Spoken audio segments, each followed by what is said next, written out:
அரசியல் மற்றும் சமூகம் சார்ந்து பல்வேறு விஷயங்களை பார்க்க போறோம். வாங்க பார்க்கலாம். ஐயோ தப்பா இருக்கா? எப்படி? வணக்கம் சவுக்கு மீடியா. அத 1 மில்லியன் வந்து ஆணவம்.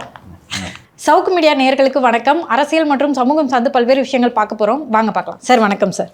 வணக்கம் மால்தி. சார் வணக்கம். லியோ, இந்த முதல்ல இருக்க போர்ஷன் அப்படியே கட் பண்ணாமல் போடுங்கப்பா. 2 நாள் லீவ் விட்ட உடனே அடிப்படையாக மறந்து போச்சு. இருக்கட்டும், நீ அப்படியே வைக்கணும்னு சொல்லிட்டேன் சார். நிதிஷ் வரலையே. அவர் இன்னும் விழாவை சிறப்பித்துக் கொண்டிருப்பதால் இன்று வரவில்லை. நாளை வருகை தந்து. அதே போல தமிழ்நாட்டில் சவுக்கு பார்வையாளர்கள் இருக்காங்கல்ல, ஒரு 4 நாட்களாக கையில் நடுக்கம் ஏற்பட்டு விட்டதாம். தவிர்க்க முடியலப்பா, தவிர்க்க முடியல. எப்பயாவது எங்களுக்கும் பிரேக் கொடுங்க. 2 நாள் தான் எடுக்கிறோம். இல்ல, எங்களோட பிரேக் இல்ல, சார் தான் லீவ் எடுத்தாரு. எங்களை மட்டும் போட்டு கொடுப்பீங்கல்ல. நேற்றைய தினம் வந்து ஒரு முக்கியமான கைது வந்து நடைபெற்றிருக்கு நேற்று இரவு. அதாவது சென்ட் தாமஸ் மவுண்ட் அதோட ஆய்வாளர் புகாரி அவர்கள் வந்து கைது செய்யப்பட்டிருக்கிறார். அனில்குமார் என்பவரை மிரட்டி 40 லட்சம் ரூபாய் வந்து வாங்கியிருக்காரு. நீங்கள் தரவில்லை என்றால் ஆம்ஸ்டாங் கொலை வழக்கில் உங்களை வந்து சம்மதப்படுத்துவேன் அப்படின்னு சொல்லிட்டு மிரட்டி வாங்கியிருக்காரு. ஏன் இவ்வளோ நாள் இல்லாமல் அனில்குமார் இப்போ வந்து புகார் கொடுக்குறாரு? ஏன்னா அவர் வந்து ஒரு கட்சியில் வந்து ஒரு நிர்வாகியாக இருக்காரு. அப்படிப்பட்ட ஒருத்தவர்கிட்ட வந்து ஒரு காவல் ஆய்வாளர் ஈஸியாக வந்து பணத்தை வாங்கிட முடியுமா? ஸோ புகாரி என்பவர் யாருக்கும் தெரியாதவர் இல்லை, நம்மளுக்கு நெருக்கமானவர் தான். என்னை வந்து சிறையிலாம் சந்திச்சுக்கிறாரு. ஆலந்தூர் கோர்ட்டில் ஒரு டைம் நான் சந்திச்சுக்கிறேன். சரி, நான் புழல் சிறையில் இருக்கும்போது இந்த ஃபார்மல் அரெஸ்ட் பண்ண ஒவ்வொரு கேஸ்லையும் ஒவ்வொருத்தவங்க வருவாங்க. அப்போ எப்பவுமே சைபர் கிரைம்லேருந்து தான் வருவாங்க. அப்புறம் சென்ட் தாமஸில் வந்து இந்த மாதிரி புகாரின்னு இன்ஸ்பெக்டர் வந்திருக்கிறதா சொன்னாங்க. புகாரியா? சென்ட் தாமஸ் மவுண்ட் என்ன கேஸ் இருக்குது என் மேலே அப்படின்னு சொல்லி ஏதாவது பொய் கேஸ் போட்டாங்களான்னு பார்த்தீங்கன்னா அந்த பைக் கேஸில் வந்து புகாரி அரெஸ்ட் பண்ண வந்தார். பிரசாத் பைக்கை தூக்கிட்டு போகிறதுக்கு நீங்களும் பிரசாத்தும் தான் டெய்லி ஸ்டேஷனுக்கு போயிட்டு என்னாச்சுன்னு கேட்டுட்டு இருப்பீங்க. அப்போ வந்து அவர்களை மிரட்டியதாக ஒரு வழக்கு. அங்கே இருக்கிற வீரராகவன் நினைக்கிறேன், சப் இன்ஸ்பெக்டர், அவரை மிரட்டியதான் வந்து புகார் கொடுத்தாரு. அதுக்கு புகாரி என்ன அரெஸ்ட் பண்ண வந்தார். நான் என்ன கேஸ்ன்னு சொன்ன உடனே அவர் வந்து ஃபார்மல் அரெஸ்ட் பண்ண வந்திருக்கேன் அப்படின்னு சொல்லிட்டு சொன்னேன். எஃப்ஐஆரில் என் பேரே இல்லையா, என்னை எப்படி அரெஸ்ட் பண்ண வரீங்க? சவுக்கு சங்கர் மற்றும் பலர்னா என் பேரே இல்லை, என் பேரை மென்ஷன் பண்ணலையா, நான் கையெழுத்து போட மாட்டேன் அப்படின்னு சொல்லி. இல்லை நீங்கள் போடுங்க அப்படின்னு சொன்னோடனே அவருக்கு கையெழுத்து போடுறது என் விருப்பம் அவருக்கு தெரியல போல. அவர் பக்கத்தில் இந்த சிறைத்துறை அதிகாரிகிட்ட கேட்டார். சார் கையெழுத்து போட மாட்டேன்னு சொல்கிறார், கேளுங்க. அவர் போடலாம், பரவாயில்ல, சரி நீ போடலையோ அப்படின்னு என்னை சிறைத்துறை அதிகாரி அனுப்பிச்சிட்டார். அதுக்கப்புறம் வந்து என்னை ஃபார்மல் அரெஸ்ட் பண்ணாங்க. பண்ணி திரும்ப ஆலந்தூர் கோர்ட்டுக்கு வரோம். ஆலந்தூர் கோர்ட்டில் வந்து மேஜிஸ்ட்ரேட் வந்து சொல்லிட்டாரு, அவர் பேரே இல்லை, நீங்கள் உங்கள் இஷ்டத்துக்கு அரெஸ்ட் பண்ணுவீங்க, நாங்கள் ஹைகோர்ட்டில் போய் பதில் சொல்லணுமான்னு சொல்லிட்டு மேஜிஸ்ட்ரேட் வந்து திட்டி விட்டார். அதுக்கப்புறம் அங்கே சென்ட் தாமஸ் மவுண்ட்லேருந்து ரப்பானின்னு ஒரு ஏட்டையான்னு நினைக்கிறேன், அவர் தான் இருந்தார். இவர் என்ன பண்ணுறாரு, ரப்பானி இந்த மாதிரி எனக்கு வந்து பெயில் கொடுத்துட்டாங்க அப்படின்னு சொல்லிட்டு சொன்ன உடனே அங்கேருந்து புகாரி வராரு ஸ்டேஷன்லேருந்து. அவர் மேஜிஸ்ட்ரேட்டை பேச, மேஜிஸ்ட்ரேட்டு நீங்கள் வந்தால் மட்டும் நாங்கள் ரிமாண்ட் பண்ணுறோமா, அதெல்லாம் பண்ண முடியாது அப்படின்னு சொல்லிட்டார். ஒரு நிமிஷம். இப்போது மேஜிஸ்ட்ரேட் ஒரு ஆர்டர் போட்டார், ரைட்டா? நீங்கள் போகிறீங்க, ப்ரொடியூஸ் பண்ணுறாங்க, மேஜிஸ்ட்ரேட்டு ரிமாண்ட் ரிஜெக்டட்னு போட்டுறாரு. அப்போ இந்த புகாரிக்கு மனசில் என்ன தைரியம்? நீ வந்தால் ஒரு ஜுடிஷியல் ஆர்டர் மாறிடுமா? இல்லை உன்னை பார்த்தோம், புகாரியே வந்துட்டாருப்பா, நான் ஆர்டர் மாற்றி போடுறேன்ப்பான்ட்டு ஜட்ஜ் முடிவு எடுத்துருவாரா? நீங்கள் ஏதாச்சும் ஒரு டீசெண்டாக சொல்கிறீங்க. என் கூட வந்து பந்தோபஸ்துக்கு வந்தாங்க. புகாரி மட்டும் வந்தேன்னா நான் வேணாம் தவிச்சிட்டா போகிறாரு, போட்டார், அதெல்லாம் ஒன்றும் பண்ண முடியாது, போய் சொல்லுங்கள் அந்த ஆள்கிட்ட அப்படின்னு சொல்லிட்டு கூட வந்த போலீஸ் எனக்கு சப்போர்ட்டாக பேசினாங்க. ஆனால் ஒரு ஆய்வாளருக்கு எங்கிருந்து இந்த எண்ணம் வருகிறது? ஃபோன் பண்ணி கோர்ட் ஆர்டரில் சொல்கிறாரு, ஐயா ஜாமீன் கொடுத்துட்டாங்க, இல்லை ரிமாண்ட் ரிஜெக்ட் பண்ணிட்டாங்கன்னு சொன்னவொன்னே இதான் நான் வரேன், இது வந்தால் என்ன பண்ணுவேன் நீ? எக்ஸ்-சிஓபி அருண் சொல்லியிருப்பாருன்னு நினைக்கிறேன். நீ போய் பாரு, என் பேரை சொல்லு என்று அவர் சொல்லியிருப்பார். அந்த அடிப்படையில் வந்திருப்பார். என்னையும் மாலதி மற்றும் கூட இருந்தவங்களெல்லாம் ஓங்கோலில் வைத்து கைது செய்தது புகாரி. இதை ரொம்ப ஒரு முக்கியமான நகர்வாக நான் பார்க்கிறேன். முதலில் இந்த நடவடிக்கையை எடுத்ததற்கு தமிழக அரசுக்கும் உள்துறை அமைச்சர் திரு விஜய் அவர்களுக்கும் சென்னை மாநகர ஆணையர் திரு அமல்ராஜ் அவர்களுக்கும் எனது வாழ்த்துக்களையும் பாராட்டுகளையும் தெரிவித்துக் கொள்கிறேன். இந்த புகாரி இந்த வசூலை இப்போ ஆரம்பிக்கல. அகில்குமார் என்று வண்ணாரப்பேட்டையை சேர்ந்த ஒரு தொழிலதிபர், வட்டி விடுறவர், லேவாதேவி தொழில் செய்கிறவர், மார்வாடி. இவர் ஒரு ஃபேன்சி எண்ணெய் வாங்கி கொடுக்குறார். ஒரே எண்ணெயில் வரக்கூடிய ஒரு மொபைல் நம்பர் வாங்கி மொட்டை கிருஷ்ணன் என்ற ஒரு நபருக்கு ஒரு 10 வருஷத்துக்கு முன்னாடி கொடுக்குறாரு, 8 வருஷத்துக்கு 10 வருஷத்துக்கு முன்னாடி கொடுக்குறாரு. அவன் ஆம்ஸ்டாங் கேஸில் மாட்டுறான் அந்த மொட்டை கிருஷ்ணன். அப்போ சிடிஆர் ஒவ்வொருத்தரோட டீட்டெயில்ஸ் எல்லாம் எடுக்கும்போது புகாரி அதில் ஒரு ஐஓவில் நம்ம ஏற்கனவே திருவேங்கடம் கேஸு, ஆம்ஸ்டாங் கேஸை டீட்டெயிலாக பண்ணும்போது அவருக்கு ப்ரொசீடிங்ஸ் போட்டிருந்த அந்த விஷயத்தை நாம் சொன்னோம். ஸோ அந்த புகாரி இந்த அடிப்படையில் நேராக இந்த மார்வாடியை விசாரிக்கலான்ட்டு போகிறாரு. போய் பார்த்தா இந்த ஆள் ஃபினான்ஸ் பிஸ்னஸ் பண்ணுறவர் பெரிய ஆள் அப்படின்றது தெரியுது. சரி, நான் லியோவுக்கு ஒரு நம்பரை வாங்கி தரேன். 5 வருஷம் கழித்து லியோ போய் ஒரு குற்றத்தில் ஈடுபடுகிறார் என்றால் அந்த குற்றத்திற்கு சிம் வாங்கி கொடுத்த காரணத்திற்காகவே நான் பொறுப்பாக முடியுமா? அப்போ என்ன அக்யூஸ்ட் அதில் சேர்க்க முடியுமா? ஆனால் போலீஸ் நினச்சா சேர்க்கலாம். என்ன பண்ணுவாங்கன்னா, இவர்கள் இருவரும் கூட்டு செய்தியில் ஈடுபட்டு 5 வருஷம் முன்னாடியே சிம் வாங்கி கொடுத்துட்டாங்க, 5 வருஷம் முன்னாடியே ஆம்ஸ்டாங் கொலை பண்ணலான்ட்டு இவர்கள் யோசித்திருக்கிறார்கள்னு ஒரு வரி அதில் சேர்த்து விட்டாங்கன்னா நீங்கள் ட்ரையலை ஃபேஸ் பண்ணி இப்போ நம்ம போய் நிற்கிறோம்ல கோர்ட்டில், இது போல் நிற்க வேண்டும். ஸோ இந்த புகாரி போய் ஆம்ஸ்டாங் கேஸ் எவ்வளோ சென்சேஷனில் போய்ட்டு தெரியுமா, உன்னை இதில் அக்யூஸ்டாக சேர்த்துருவேன் என்று சொன்னதும் சவுகார்பேட்டையில் வட்டிக்கு விடும் மார்வாடி அஞ்ச மாட்டாரா? யாராக இருந்தாலும் அஞ்சுவாங்க. ஸோ 20 லட்ச ரூபாயை கொடுத்து விடுகிறார். இந்த 20 லட்ச ரூபாயை கொடுத்து விட்டு அதற்கு பிறகு தொடர்ந்து அவ்வப்போது செலவுக்கு எப்போதெல்லாம் காசு தேவைப்படுகிறதோ அப்போதெல்லாம் புகாரி கூட ஒரு 2 பேரை கொண்டு போயிட்டு வாங்குறது. இந்த சம்பவம் ரீசெண்டாக நடந்த இஷ்யூ என்னன்றதை நீங்கள் சொல்லுங்கள். இந்த நிலையில் நேற்று காலை சுமார் 8:20 மணிக்கு எனது வீட்டிற்கு வந்த இன்ஸ்பெக்டர் திரு புகாரி அவர்கள் என்னிடம் ஜேசி அனுப்பியதாக கூறினார்.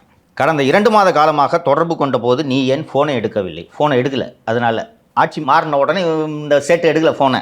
உடனடியாக 5 லட்சம் ரூபாய் கொடுக்க வேண்டும், இல்லையெனில் உன்னை இப்போதே மெத்து போதைப்பொருள் வழக்கில் கைது செய்து விடுவேன் என்று தனது பேண்ட் பாக்கெட்டில் இருந்து சிறிய பவுடர் போன்ற ஒரு கவரை எடுத்து காண்பித்து மிரட்டியதுடன் அவருடன் அழைத்து வந்த 3 காவலர்களை கொண்டு எனது வீடு முழுவதும் சோதனை செய்தார். என் மீது எந்த தவறும் இல்லை என கூறியதற்கு நீ பணம் கொடுக்கவில்லை என்றால் உன்னை கைது செய்வேன் என்று மிரட்டி 5 லட்சம் ரூபாய் பணம் கொடுக்குமாறு கேட்டார். இந்த இடத்துல நம்ம அடுத்த கட்டத்துக்கு போகிறதுக்கு முன்னாடி இந்த அகில் குமார் என்பவர் எந்த குற்ற வழக்கிலும் சம்மந்தப்படவில்லை. ஆம்ஸ்ட்ராங் வழக்கில் இவர் ஒரு சாட்சி. இப்போ ஃப்ரெஷ் எஃப்ஐஆர் இல்லை. ஆனால் இவன் இந்த புகாரி கூட 3 கான்ஸ்டபிளை கூட்டு போய் வீட்டில் சர்ச் பண்ணுறான் பார்த்தீங்களா? இந்த கம்ப்ளைண்ட்டில் சொல்லாத விஷயத்த நான் சொல்கிறேன். இந்த சர்ச் பண்ணி வீட்டில் இருக்கவங்க அத்தனை பேர் ஃபோனையும் வாங்கி வாட்ஸ்அப் சேட்ஸ் எல்லாம் எடுத்து பார்த்து அதெல்லாம் எக்ஸ்போர்ட் பண்ணி அவன் ஃபோனில் ஏற்றிக்கிறான். இதுக்கெல்லாம் உனக்கு யார் உரிமை கொடுத்தது? இப்படி ஒரு சர்ச் அண்ட் இல்லீகலாக கண்டக்ட் பண்ணலாமா? இதை காவல்துறை எந்த விதமான ஒரு கட்டுப்பாடுகளும் வரைமுறையும் இன்றி எல்லா வழக்குகளிலும் இதை செய்கிறார்கள். நமக்கே இது நடந்திருக்கிறது. அதாங்க சார், உங்களை கைது பண்ண வந்த போதே வீட்டை உடைச்சு பணத்தை எடுத்தாங்க. அப்பயே பெரிய அளவில் இதெல்லாம் பேசு பொருளாச்சு. இது செய்யக்கூடாது, சர்ச்சுக்குன்னு தனியாக நீங்கள் சர்ச் வாரண்ட் வாங்கணும். வழக்குக்கும் இதுக்கும் என்ன சம்பந்தம்? வழக்கு என்ன வழக்கு? நான் கொக்கைன் விற்கிற ஒருத்தரை மிரட்டி அந்த ஹரிச்சந்திரன், கொக்கைன் கடத்துகிற ஹரிச்சந்திரன்கிட்ட இருந்து நான் ஃபோனில் மிரட்டி நிதிஷ் மூலமாக ஜிபேயில் 94,000 ரூபாய் வாங்கினேன்ட்டு. அதுக்கும் நம்ம வீட்டில் இருந்த 5 லேப்டாப்புக்கும் என்ன சம்பந்தம்? எங்கள் அம்மா சீரியல் பார்க்கறதுக்கு இதே மாதிரி ஒரு ஐபேட் வச்சுருந்தாங்க. அம்மாவுக்கு இந்த டிவியில் பார்க்குறதுக்கு சவுண்டு அதிகமாக வைக்கணும் அப்படின்றதுனால இது போட்டு கொடுத்துட்டோன்னே அவங்க பாட்டு உட்காந்து சீரியல் பார்த்துட்டு இருப்பாங்க. இதை தூக்கிட்டு போயிட்டாங்க. வீட்டில் இருந்த பணம், உங்களுக்கு டோட்டல் ப்ராப்பர்ட்டி க்ரைம் அந்த இதில் இன்வால்வ் ஆகிருக்க வேல்யூவே 94,000 ரூபாய். வீட்டிலேருந்து எதுக்கு 2 லட்ச ரூபா கேஷ் எடுத்துகிட்டு போனேன்? எதுக்கு அக்கௌண்ட்டை ஃப்ரீஸ் பண்ணுறீங்க? ஸோ இவர்களுக்கு நாம் எது வேணாலும் பண்ணலான்ற துணிவு வந்து விட்டது. அதற்கு பிறகு இந்த புகாரில் என்ன சொல்கிறாங்கன்றதை சொல்கிறேன். 5 லட்ச ரூபா பணம் கொடுங்கன்னு கேட்டார். நானும் பயந்து எனது நண்பன் அவினாஷுக்கு ஃபோன் செய்து கொண்டித்தோப்பில் உள்ள எனது நண்பனான திலீப் என்பவரிடமிருந்து 5 லட்சம் ரூபாயை பெற்றுக்கொண்டு வண்ணாரப்பேட்டை மெட்ரோவுக்கு வர சொன்னேன். நானும் எனது வீட்டிலிருந்து இன்ஸ்பெக்டர் அவர்களை புகாரி கூட பைக்கில் போகிறாரு எனது இருசக்கர வாகனத்தில் ஏற்றிக்கொண்டு வண்ணாரப்பேட்டை மெட்ரோக்கு அழைத்து சென்றேன். அங்கு வந்து எனது நண்பன் அவினாஷ் என்பவரிடமிருந்து 5 லட்சம் ரூபாய் கொண்ட பணப்பையை பெற்றுக்கொண்டு அதே இருசக்கர வாகனத்தில் பார்த்தசாரதி மேம்பாலம் வழியாக சென்று கண்ணன் ரவுட்டான அருகில் வந்தபோது இன்ஸ்பெக்டர் புகாரி அவர்கள் கூறியபடி மற்றொரு இருசக்கர வாகனத்தில் வந்த வண்ணாரப்பேட்டை முன்னாள் ஃப்ரெண்ட்ஸ் ஆஃப் போலீஸை சேர்ந்த ஸ்ரீனிவாசன் என்பவரது இருசக்கர வாகனத்தின் சீட்டுக்கு அடியில் 5 லட்சம் ரூபாயை வைத்தேன். பின்னர் அந்த ஃப்ரெண்ட்ஸ் ஆஃப் போலீஸை இன்ஸ்பெக்டர் அவர்கள் மவுண்ட் ரோடு காவல் நிலையத்திற்கு வந்துவிடும்படி கூறினார். அதனைத் தொடர்ந்து இன்ஸ்பெக்டர் முகமது புகாரி அவர்கள் எனது இருசக்கர வாகனத்தில் அழைத்து கொண்டு சென்று வால்டாக்ஸ் ரோடு ரமணன் ரோடு சந்திப்பிடத்தில் காலை 10 மணிக்கு இறக்கிவிட்டேன். அப்போது இன்ஸ்பெக்டர் முகமது புகாரி அவர்கள் என்னை பார்த்து இதை பற்றி வெளியில் யாரிடமாவது சொன்னால் உன்னை சாகடித்து விடுவேன் என்று மிரட்டிவிட்டு சென்றார். நானும் பயந்து கொண்டு யாரிடமும் சொல்லாமல் இருந்தேன். பிறகு எங்கள் வீட்டில் இருக்கவங்க எல்லாம் சேர்ந்து என்னை புகார் கொடுங்கன்னு சொன்னாங்க. அதனால் நான் வந்து புகார் கொடுத்தேன் என்று சொன்னேன். இதில் நம்ம முக்கியமாக கவனிக்க வேண்டியது என்னென்னா, இந்த புகார் கொடுத்த ஒரு பேர் அகில் பண்டாரி. இவரோட தந்தை ஹுக்கும்ராஜ் பண்டாரி. இந்த ஹுக்கும்ராஜ் பண்டாரி 30 வருடங்களாக பிஜேபியில் இருப்பவர். இந்த அகில் பண்டாரி தமிழக பாஜக இளைஞர் அணியின் மாநில செயலாளர், உள்ளூர் செயலாளர் கூட கிடையாது, மாநில ஸ்டேட் ஆஃபீஸ் பேரர். தலைவர் வந்து எஸ்டி சூர்யா. இவர் வந்து மாநில செயலாளராக இருக்கார். இப்படி ஒரு மாநில செயலாளர், அதுவும் டெல்லியில் ஆட்சியில் இருக்கக்கூடிய ஒரு கட்சியோட மாநில செயலாளரை மிரட்டி மெத்த வச்சு கேச போட்டுவேன்னு மிரட்டி ஆட்சி மாறிடுச்சு. திமுக ஆட்சி கிடையாது, தாவேகா ஆட்சியில் அதுவும் இவ்வளவு கடுமையாக நடவடிக்கை எடுக்கக்கூடிய ஒரு நிர்வாகத்தின் கீழ் இப்படி மிரட்டலாம் என்ற துணிச்சல் புகாரி போன்ற நபர்களுக்கு எங்கிருந்து வருகிறது? இதுதான் நம்ம ரொம்ப முக்கியமாக கவனிக்க வேண்டிய விஷயம். இதை ஏன் ஒரு வரியில் கடந்து போயிட முடியாது என்று நான் சொன்னேன் என்றால், ஒரு இன்ஸ்பெக்டர் ஆட்சி மாறிடுச்சு, ஆம்ஸ்ட்ராங் வழக்கு சிபிஐக்கு போயிடுச்சு, பேப்பர்ஸை ஹேண்ட் ஓவர் பண்ணிட்டாங்க. நீ ஆம்ஸ்ட்ராங் வழக்கை விசாரிக்க முடியாது. இப்போ சிபிஐ விசாரிக்கிற ஆம்ஸ்ட்ராங் வழக்கில் நீயே அக்யூஸ்டு. திருவேங்கடத்தை சுட்டதுலேயே இவர் அக்யூஸ்டாக உள்ளே போவார்னு. அப்படி இருந்தும் என்ன தைரியம் சார்? அந்த அளவுக்கு நம்ம யாரும் எதுவும் செய்ய முடியாது என்ற ஆணவம் இவர்களுக்கு வந்துவிட்டது. இந்த ஆணவம் வந்ததற்கு காரணம் 5 ஆண்டுகளாக நடந்த ஆட்சி. புகாரிக்கு எப்படி மண்டைக்கணம் வருகிறது என்றால், 2 மாதமாக என்னையும் உங்களையும் தேடுகிறார்கள் காவல்துறையினர். பிடிக்க முடியவில்லை. கடைசியில் புகாரிய சிறப்பு படைக்கு போட்டு நியமித்து ஓங்கோலில் வைத்து நம்மை கைது செய்தவுடன் அருணே லைனில் வராரா, வந்து நம்ம 2 பேரும் வண்டியில் உட்காந்துக்கிறத ஃபோட்டோ எடுத்து அனுப்பு எனக்கு என்று கேட்டாரா, அனுப்பியதும் அருணே லைனில் வந்து பாராட்டினாரா, சூப்பரு யாரும் பண்ணாதன்னு. ஒரு ஏடிஜி தான் லைனில் வந்தார். சொன்னானா புகாரி, அவன் இப்போ அருண் என்ன இன்ஸ்ட்ரக்ஷன் கொடுத்துருக்காரோ அதை தான் பண்ணுறாங்க. வந்து ஹேண்ட் கஃப் போடுறான், அடிக்க வர்றான், அப்புறம் இதை நிறுத்திட்டான். இப்போ ஏடிஜிபியே நம்மக்கிட்ட பேசுகிறாரு. நம்ம யார் என்ன செய்ய முடியும் என்பது ஒன்று. இரண்டாவது, இவன்லாம் எப்படி போய் கம்ப்ளைண்ட் கொடுக்க போகிறான்? 35 லட்ச ரூபா கொடுத்துருக்குறான். அதுவும் நம்ம மெத்து வச்சு கேஸ் போட்டுருவேன்னு சொன்னால் பயம் இருக்காதா? நம்ம யார் எவ்வளோ பெரிய ஆள், ஸ்பெஷல் டீமில் இருக்கிற ஆள், நம்ம யார் என்ன செய்து விட முடியும்? அந்த அருண் போனால் மட்டும் என்ன, இந்த அமல்ராஜால் 2 மாதங்களாக நம்ம ஏதாவது செய்ய முடிந்ததா? புகாரி யார் எப்படிப்பட்ட ஆளுன்றது தெரிஞ்சும் அமல்ராஜ் சென்ட் தாமஸ் மவுண்ட்டில் புகாரியை கண்டினியூ பண்ண தானே வச்சுருந்தாரு. அப்போ என்ன எப்படி யார் என்ன பண்ண முடியும்? அருண் போனாலும் நான் இன்னும் செல்வாக்காக இருக்கேன். இதே நினைப்பு தான் துரை ரவிக்குமாருக்கும் இருக்கும், சேட்டுவுக்கும் இருக்கும், முகேஷ் ஜெயக்குமாருக்கும் இருக்கும். அருண் போயிட்டா என்ன, நாங்கள்லாம் பழைய தெம்போடு இருக்கிறோம். ஸோ யாரை நினைக்கிறோமோ நாங்கள் மிரட்டி பணம் பறிப்போம். இப்படி காலையில் 8:30 மணிக்கு இங்கேருந்து பைக் எடுத்துன்னு அங்கே சவுகார்பேட்டைக்கு போய் அவன் வீட்டில் போய் மிரட்டி இங்கே கொண்டு வந்து இவங்கிட்ட பைக்குக்கு சீட்டுக்கு கீழே இந்த பணத்தை பணத்தை எடுத்துகிட்டு என்ன கொண்டு வந்து இங்கே இறக்கி விடு, என்னை ஜேசி தான் அனுப்பி வச்சாரு. அவன் குறைந்தபட்ச படிப்பறிவு இருந்தால் கூட சிபிஐக்கு போயிடுச்சு, நீ எதுக்கு ஆம்ஸ்டாங் கேஸை விசாரிக்கிற என்று கேட்பானே என்று கூட தோன்றவில்லையே. பழைய ஆட்சி போல நம்மை காப்பாற்றுவதற்கு யாரும் கிடையாது. பழைய ஆட்சி போல அராஜக ஆட்சி கிடையாது. நாம் யாரை வேண்டுமானாலும் கொலை செய்யலாம், யாரை வேண்டுமானாலும் மிரட்டி பணம் பறிக்கலாம் என்ற சூழல் இன்று இல்லை. ஐஸ்கிரீம் உருகி ஊனமாஞ்சேரிக்கு சென்று விட்டது. புதிய அதிகாரி வந்து விட்டார். அவருக்கு தெரிந்தால் நடவடிக்கை எடுப்பார். அருணுக்கு வலதுகரமாக இருந்த ஐயப்பனே பந்தாடப்பட்டு விட்டார். ஐயப்பனை கூட காப்பாற்ற அருணால் முடியாமல் கையறு நிலையில் இருக்கிறார். ஐயப்பனுக்கு இப்போ அங்கே இல்லையா சார்? அவர் காலியாக எவ்வளோ நாள், அது உங்கள் நிகழ்ச்சியில் வாயை வச்சிங்கன்னா எது விளங்கியிருக்கு? ஐயப்பன் மீது துறை ரீதியான விசாரணைக்கு உத்தரவிடப்பட்டிருக்கிறது, இதையும் சேர்த்து சொல்கிறேன். ஸோ ஐயப்பனே பந்தாடப்படுகிறார். நாமெல்லாம் சிக்கணும்னா என்ன ஆகும் என்ற அச்சம் இவர்கள் மனதில் துளி கூட இல்லை என்றால் எந்த அளவுக்கு காவல்துறையின் ஈரல் அழுகி போயிருக்கிறது என்பதை தமிழகத்தின் தலைமை இயக்குனரும் இதர உயரதிகாரிகளும் புரிந்து கொள்ள வேண்டும். இதெல்லாம் நினச்சி கூட பார்க்க முடியாது. ரொம்ப ரேராக எப்படி யார் போலீஸில் இந்த வேலையெல்லாம் பண்ணுவாங்கன்னு பார்த்தீங்கன்னா, சஸ்பெண்ட் ஆகிடுவாங்க, கையில் காசு இருக்காது, எங்கேயாவது போய் செயின் ஸ்நாச்சிங் இது மாதிரி அஃபென்ஸில் ஈடுபடுவாங்க. ரொம்ப ரேராக போலீஸ் ஆஃபீஸர்ஸ் கேஸ் ப்ராப்பர்ட்டி தட்டி மாட்டிக்குவாங்க. இந்த மாதிரி வீட்டுக்கு போய் எக்ஸ்டார்ஷன் பண்ணுறதுன்றதெல்லாம் மிக மிக அரிதான ஒரு விஷயம். அதுவும் அவர் லிமிட்லேயே இல்லை, சம்மந்தமே இல்லை. சென்ட் தாமஸ் மவுண்ட் எங்கே இருக்குது, சவுகார்பேட்டை எங்கே இருக்குது? ஸோ இவங்களுக்கு மைண்டு எப்படி வேலை செய்யுதுன்ட்டு நீங்கள் புரிஞ்சுக்கணும். எப்பப்பெல்லாம் செலவுக்கு காசு இல்லையோ இது மாதிரி அடித்து பிடுங்கலாம். பழைய தவறுக்கு ஐயோ அதை வந்து நோண்டுவாங்களேன்னு பயப்படாமல் புது தவறு பண்ணுறாங்கன்னா, ஒரு அகில் பண்டாரி தான் புகார் அளித்திருக்கிறார் என்பதை நாம் மறந்துவிடக்கூடாது. ஆம்ஸ்டாங் கேஸில் எத்தனை பேரை விசாரிச்சிருப்பாங்க. இனி ஒவ்வொன்றாக வரும். நான் ஏன் தொடக்கத்திலேயே முதலமைச்சருக்கும் கமிஷனருக்கும் வாழ்த்துக்களை தெரிவித்தேன் என்றால், இந்த நடவடிக்கை இவர்கள் எடுத்ததன் காரணமாக இதுபோல் பல புகார்கள் வெளியே வரும். இது போன்ற நடவடிக்கைகள் மக்களுக்கு நம்பிக்கை ஏற்படுத்துகிறது. நான் இப்போ சவுகார்பேட்டில் இருக்க இன்னும் 2 மார்வாடி இருப்பான், துட்டை கொடுத்துட்டு அமைதியாக இருந்துட்டு இருப்பான். அவர்கள் முன்வருவார்கள். இன்னொன்று அவங்களுக்கு இருக்க சிக்கலையும் நம்ம புரிஞ்சுக்கணும். 40 லட்ச ரூபா கேஷாக தான் கொடுத்துருப்பாங்க, ரைட்டா? இந்த கேஷ் ஐடியில் கணக்கு அமைச்சிருக்க மாட்டாங்க. அது பெரிய பிரச்சனை அவங்களுக்கு, கரெக்டா? இப்போ ரைட்டிங்கில் நீங்கள் கம்ப்ளைண்ட்டுன்னு 40 லட்ச ரூபா கொடுத்தீங்கன்னா, போன வருஷம் கொடுத்ததா சொல்கிறாங்கல்ல, 24-25க்கு டேக்ஸ் அசஸ்மெண்ட்டை ரிவைஸ் பண்ணும், கரெக்டா? நீ டிஸ்க்ளோஸ் பண்ணலைன்னு சொல்லிட்டு இவங்க 3 டைம் பெனல்ட்டி போடுவாங்க. இதற்கெல்லாம் அஞ்சி கொண்டு பணத்தை பறிகொடுத்த பலர் புகார் அளிக்க வருவதில்லை. ஸோ இந்த அகில் பண்டாரி இப்போது ஏன் புகார் தெரிவித்திருக்கிறார் என்றால், மெத்து வச்சு கேஸு போடுறேன்னு சொன்ன உடனே இவன் போட்டால் என்ன பண்ணுறது? இது வெறும் இன்கம் டேக்ஸ் கேஸு, ஃபைனுக்குன்னு பெனல்ட்டி கட்டிக்கலாம்.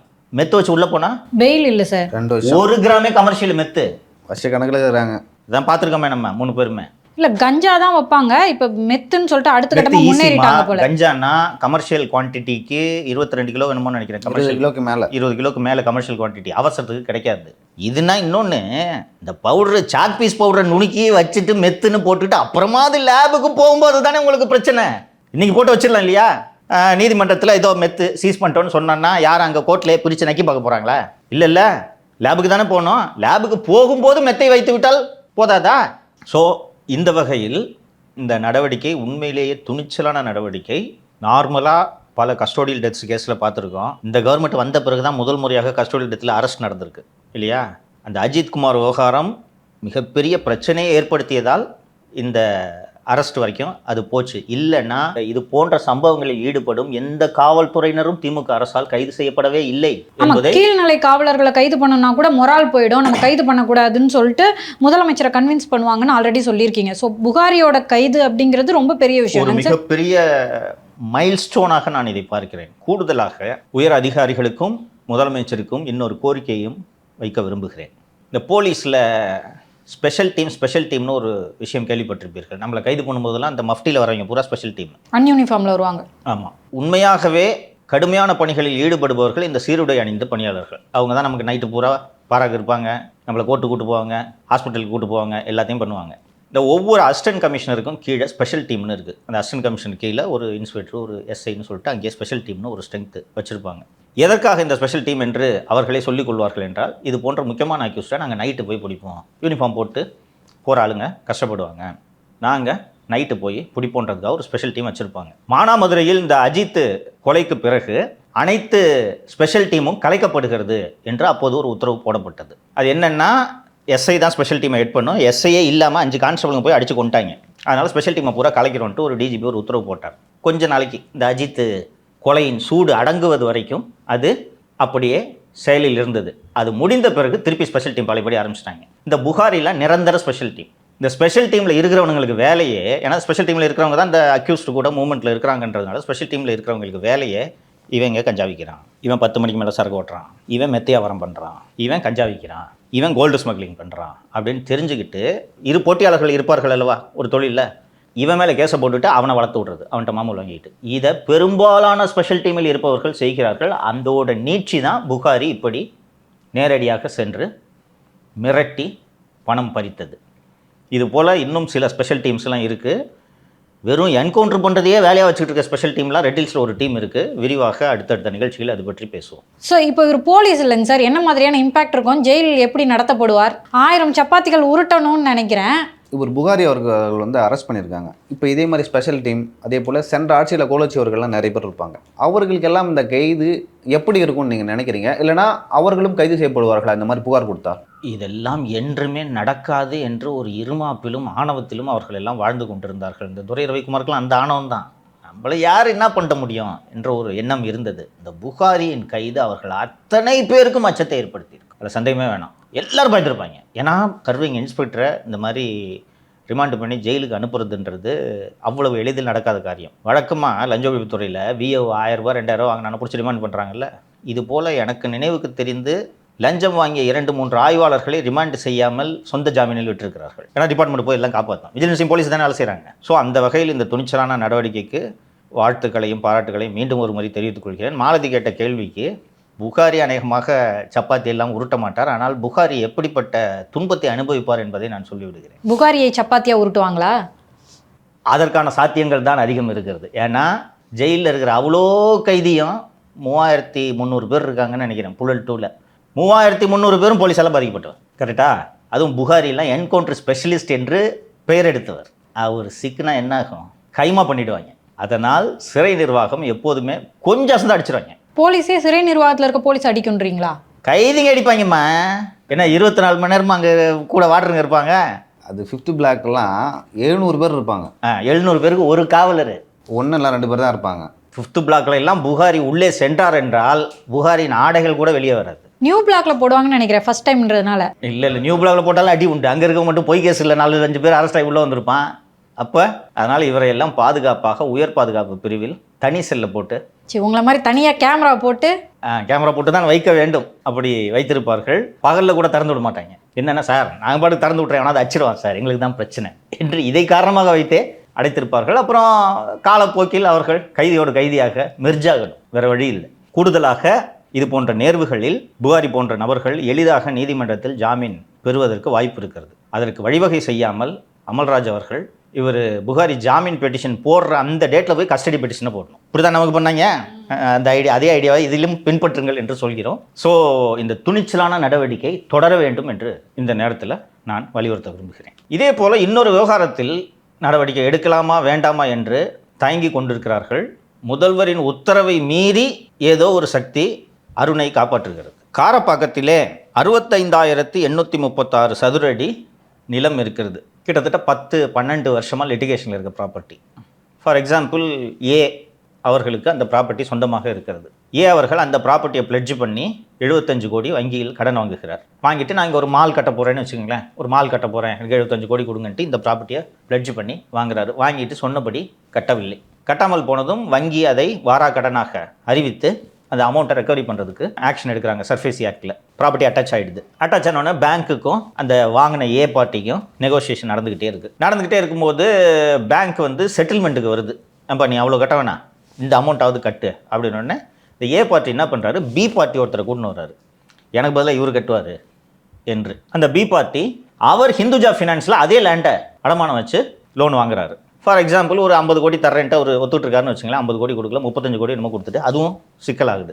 ஸோ இப்போ இந்த ஏ பார்ட்டிக்கும் பி பார்ட்டிக்கும் இடையில இது தகராறாக மாறுகிறது. பணம் கொடுத்த வங்கிகள் தேமே என்று வெளியில் நின்று வேடிக்கை பார்த்து கொண்டிருக்கின்றன. இந்த சூழ்நிலையில் வழக்கு உச்சநீதிமன்றம் வரைக்கும் போகுது. இந்த லிட்டிகேஷன் ஓடிக்கொண்டிருக்கக்கூடிய சமயத்தில் இந்த ஏ பார்ட்டி காவல்துறை அதிகாரிகளின் உதவியை நாடுகிறார். உதவியை நாடி கடந்த ஏப்ரல் 2025 ஒரு 60 வழக்கறிஞர்களை அழைத்து சென்று உள்ளே பூந்து அந்த 65,000 சொச்சம் இடம் சொன்னேன் இல்லை, ஓஎம்ஆர் காரப்பாக்கத்தில் உள்ளே பூந்து பொசிஷன் எடுத்துடுறாங்க.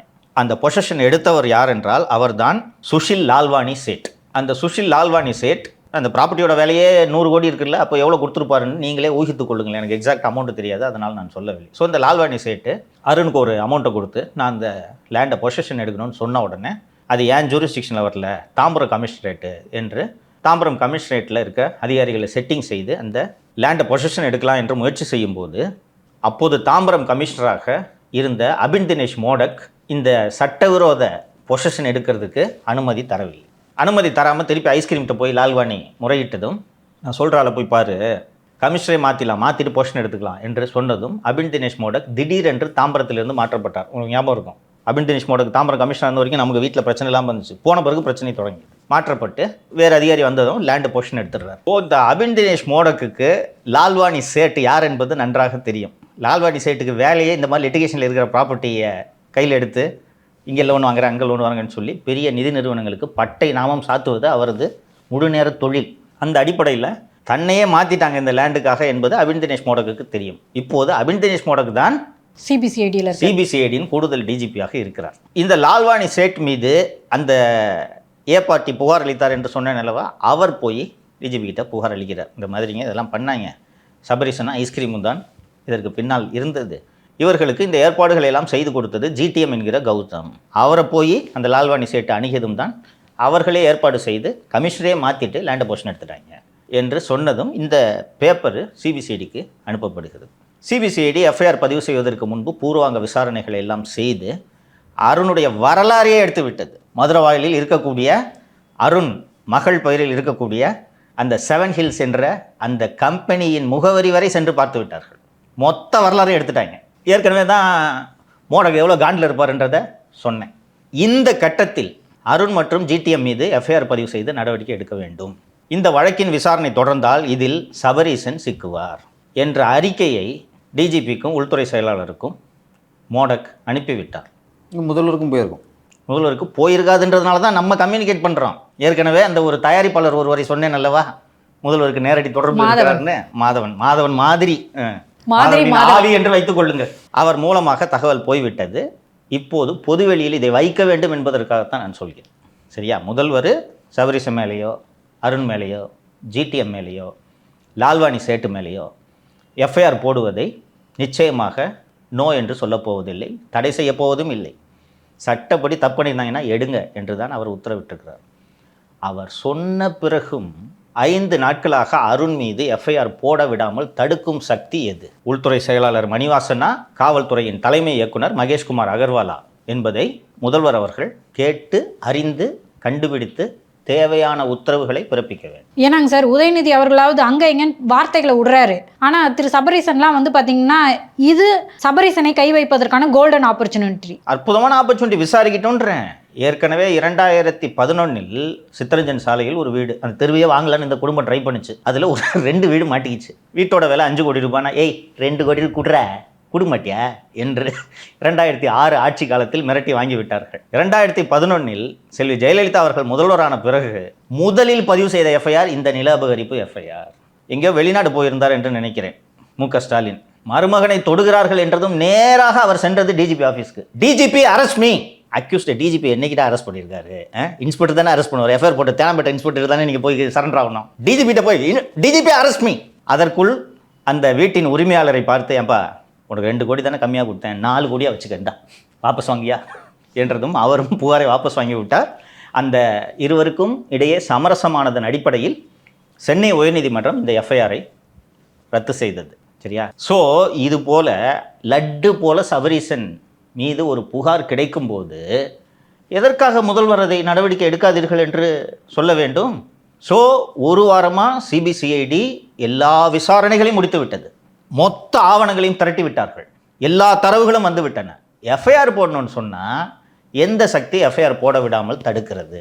எஃப்ஐஆர் அருண் மீதும் ஜிடிஎம் மீதும் லால்வானி சேட்டு மீதும் எஃப்ஐஆர் போட விடாமல் தடுப்பதற்கு 2 காரணங்கள் இருக்க முடியும். ஒன்று, அருண் மீது இருக்கும் பாசமாக இருக்கும், அல்லது அருண் கொடுத்த பணம் காரணமாக இருக்கும். இது 2 தானப்பா இருக்க முடியும். வேறு என்ன இருக்க முடியும்? ஒரு சட்டவிரோத செயல் நடந்திருக்கு, அதுக்கு எஃப்ஐஆர் போடியானா ஒரு வாரமாக என்ன பண்ணிட்டுருக்கீங்க நீங்கள்? ஸோ இந்த ஆட்சியிலும் பழைய திமுக ஆட்சியில் இருக்கக்கூடிய அதிகாரிகளின் செல்வாக்கு தொடர்கிறது. ஜனநாயகன் திரைப்படத்தில் சவுக்கை எடுத்து பிரகாஷ் ராஜை அடித்தது போல இந்த ஆட்சியிலும் தவறு செய்யும் அதிகாரிகள் அடி வாங்குவார்கள் என்ற அச்சத்தை முதல்வர் அவர்கள் ஏற்படுத்த வேண்டும். இல்லை, உளவுத்துறை வந்து ரிப்போர்ட் அனுப்பாது சார். இப்போ உளவுத்துறை ரிப்போர்ட் வந்து நேராக அவர் சிஎம்க்கு தான் போகுது அப்படின்னு சொல்கிறாங்க. அப்போ அஸ்ரா கார்க் அவர்கள் தான் உளவுத்துறையின் தலைவராக இருக்கார். அவர் வந்து ரிப்போர்ட் அனுப்ப மாட்டாரா, இல்லை அவருமே மறைக்கிறாரா? அவர் ஏன்பா மறைக்கணும்? இந்த அறிக்கையை எடுத்து சென்று அவர் யாரிடம் கொடுக்கிறார்? அந்த 2 கோழிகளிடமா? 2 கோழிகளிடம். அந்த 2 கோழிகளே இதுக்கு காரணமாக இருந்தா புரியுதா? அருணை லஞ்ச ஒழிப்புத்துறைக்கு கொண்டு வந்தது யாரு? விஜயா? இல்லை. யார் கொண்டு வந்தது? கலை ஜான். அப்போ இப்போ அவங்களை காப்பாற்றுறது யாராக இருக்கும்? 2 பேர். ஆமாம். ஸோ இப்போ ஒரு அஸ்ராகாருக்கு ரிப்போர்ட்டை எடுத்துகிட்டு போய் யார்கிட்ட கொடுப்பாரு? அவர் சிஎம் டெய்லியும் பார்க்குறது இல்லையா? தான் சொன்னேன், ரூம் வாசல்லே 2 கோழிங்க நின்று நிற்குதுன்னு சொன்னேன்ல. இவர் போனோன்னே பக்குன்னு அந்த கோழிங்க உள்ளே அங்கிட்டு போகாத. அப்புறம் எப்படி கொடுப்பாரு? அவருக்கு ஒன்றும் எந்த ஸ்டேக்ஸும் இல்லை, இருக்குதுன்னு கொடுத்துருவார். அவரால் கொடுக்க முடியாமல் இருக்கிறது என்றால் நிலைமை எந்த அளவுக்கு சிக்கலாக இருக்கிறது. அதனால தான் அந்த தயாரிப்பாளர் மூலமாகவும் நிகழ்ச்சி மூலமாகவும் முதல்வருக்கு இதை தெரிவிக்கிறோம். ஸோ அவர் நல்லது பண்ணணும்னு நினைக்கிறார் சிஎம். அவர் மூக்குக்கு கீழே உட்காந்துட்டு இது போன்ற தவறுகள் நடக்கும், எல்லா ஆட்சியிலும் நடக்கும். தெரிந்தால் சும்மா விட மாட்டார். அதற்காக தான் நிகழ்ச்சியின் மூலமாக பதிவு செய்யும். சார், நம்ம ஏற்கனவே பேசியிருந்தோம் சார், இந்த துறை அதிகாரிகள்லாம் வந்து அவங்க துறைக்கு மேலே அதிகமாக வண்டிகளை யூஸ் பண்ணிட்டு இருக்காங்கன்னு, அதை கூட எடுத்துகிட்டு வந்து நிறுத்துங்க அப்படின்னு சொல்லிட்டாரு போல இருக்கு முதல்வர் விஜய். அது பற்றி இதுவரை அதிகாரப்பூர்வமான தகவல்கள் வரவில்லை. சில செய்தி ஊடகங்களில் அங்கொன்றும் இங்கொன்றுமாக முதல்வர் இப்படி உத்தரவு பிறப்பித்திருக்கிறார் என்று தகவல்கள் வந்திருக்கின்றன. அருணை கூட அரெஸ்ட் பண்ணி உள்ளே போட்டுடலாம். ஆனால் ஆடல்களையும் வண்டிகளையும் எடுப்பது என்பது அத்தனை எளிதல்ல. புரட்சி வெடிக்கும், செத்துருவாங்க அதிகாரிங்க. நான் வேணா வேலையை விட்டு ரிசைன் பண்ணிட்டு போகிறேன் சார், வீட்டிலேருந்து ஆடல் எடுக்காத சார்னுவாங்க. வீட்டில் தோசை சுடுறதுக்கு ஒரு கான்செப்ட் இல்லை, நீலாம் என்ன ஐபிஎஸ் என்று மனைவி கேட்பார். என்னதான் இருந்தாலும் ஏட்டையா ஊற்றுற அளவுக்கு பக்குவமாக யார் தோசை ஊற்றுறது? உண்மைதான் சார். அவங்க வீட்டு பெட்டில் இருக்க ட்ரெஸ்ஸுங்களை எடுத்து மடித்து வைக்கிறாங்க சார். அம்மா ஒன்றும் இல்லாமல் டைஸாக்கு போங்கம்மா, ஜிம்மியும் டாமியும் வாக்கிங் கூப்பிட்டு போகிறதுக்கு இவ்வளவு அழகான பயிற்சி எடுத்த ஏட்டையாக்கள் போல வருமா? இப்போ எம்பியாக இருக்காங்க, அவங்களோட வீட்டுக்கு நான் ஒரு 10 வருஷத்துக்கு முன்னாடி போய் பார்த்தேன். அவங்க யாருன்னு? அவங்க ஹஸ்பண்டு. அவங்க பெண்கள் வந்து குளிச்சுட்டு அந்த பெட் மேலே துணி அப்படியே போட்டிருக்காங்க ஈரமா, அதை எடுத்து மடிச்சு வைக்கிறாங்க. அம்மா அப்புறம் எதுக்கு ஆடலையே? அவங்களுக்கு ஜாலியாக இருக்கும்ல. சில பேர் வந்து என்ஜாய் பண்ணுவாங்க. சில பேர் என்ஜாய் பண்ணுவாங்க. சில பேர் யோசிச்சு பாருப்பா, 4 துணியை மடிச்சு வச்சு ஜாலியாக வீட்டுக்கு போகலாம். இல்லைன்னா மணிமுத்தாரில் போய் துப்பாக்கி தூக்கிட்டு ஓடணும். எது ஈஸி? ஆனால் சில பேருக்கு வந்து நம்ம எந்த வேலைக்கு வந்தால் எந்த வேலையை செய்கிறோம் அப்படின்னு நினைக்க தோணும். அது இருக்குது. அசிஸ்டன்ட் சூப்பரண்ட் ஆஃப் போலீஸாக ஒரு ஐபிஎஸ் ஆஃபீஸர் ட்ரைனிங்கில் இருக்கும்போது ஜாயின் பண்ணுவாங்க. அவர் எந்தெந்த மாவட்டங்களுக்கு செல்கிறாரோ அந்தந்த மாவட்டங்களுக்கே சென்று கை குழந்தையாக இருக்க பிள்ளைக்கு பேர குழந்தை வர வரைக்கும் கூட ஃபேமிலி கூட ட்ராவல் பண்ணுவாங்க. புரியுதா? ஃபேமிலியாக ஐக்கியம் ஆகிடுவாங்க. இது எல்லா அதிகாரியும் செய்கிறதுனால இவருக்கு இங்கே ட்ரான்ஸ்ஃபர் போட்டு கொடுங்க, இவர் என் கூட இருக்க பர்சனல் ஆர்டர்னு சொன்னால் அனுப்பிக்கிட்டே இருப்பாங்க. இது ஓய்வு பெற்ற பிறகும் தொடர்கிறது. திருச்சியில் எனக்கு தெரிந்து கணேசன் என்று ஒரு 20 வருடங்களுக்கு முன்பு ஒரு ஐபிஎஸ் அதிகாரி, தஞ்சை மாவட்டத்தை சேர்ந்தவர், இதே நோய் காரணமாக இறந்து விட்டார். கம்பேஷனரி கிரவுண்ட்ஸில் அவர் மனைவிக்கு தஞ்சை மருத்துவக் கல்லூரியில் எம்பிபிஎஸ் இடம் கொடுத்தது அப்போதைய திமுக அரசு. 96 to 2001 தான் அவர் இறந்தார் என்று நினைவு.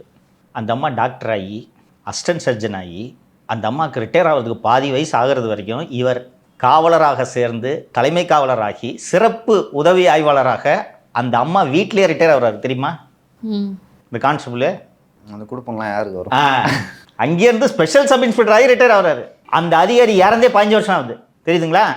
எனக்கு எப்படி இருந்துச்சுன்னா, என்னடா நம்மளாம் போலீஸை பார்த்து பயப்படுறோம், இங்கே வந்து ஈர துணியை எடுத்து மடித்து வச்சுட்டு இருக்காங்க அப்படின்னு ஷாக்காக. ஸோ இது சாதாரண காரியம் இல்லை. இது நடக்கிறதா இல்லையா என்பதற்கு டைஷாவே வாழும் உதாரணம். அங்கே போய் நீங்கள் அந்த டைஷா சிசிடிவி எடுத்திங்கன்னா, நரேந்திர பால் சிங் தான் அங்கே செக்ரட்டரியாக இருக்கார், போய் கேட்டிங்கன்னா கொடுத்துருவார். சிசிடிவியை வாங்கி பார்த்தீங்கனாலே எத்தனை ஏட்டையை நாய் மேய்ச்சிட்டு இருக்காங்கன்ற விபரம் தெரிந்துவிடும். இதை செய்தார் என்றால் விஜய் அவர்கள் ஒரு மாபெரும் புரட்சியை நிகழ்த்தி விட்டார் என்று தான் சொல்ல வேண்டும். முயற்சி எடுப்பார் என்ற நம்பிக்கை எனக்கு இருக்கிறது. சார், தஞ்சாவூர் சரக அதிகாரி ஜியாவுல் ஹக் அவர்கள் ஆஃபீஸுக்கே போகிறதில்லை அப்படின்னு சொல்லிட்டு ஒரு குற்றச்சாட்டு வந்துட்டுருக்கு. அதே போல் அவரிடம் 30 ஆர்டர்லி வந்து வேலை செய்கிறாங்க அப்படின்னு சொல்லிட்டும் ஒரு விஷயம் பேசப்படுது. அது உண்மையா? அவர் பேர் புதுசாக இருக்குது, நான் இப்போ தான் கேள்விப்படுறேன். இல்லை 2009 பேட்ச் எனக்கெல்லாம் தெரியும். பெரிய அளவு இவர் சர்ச்சையில் சிக்கியதில்லை.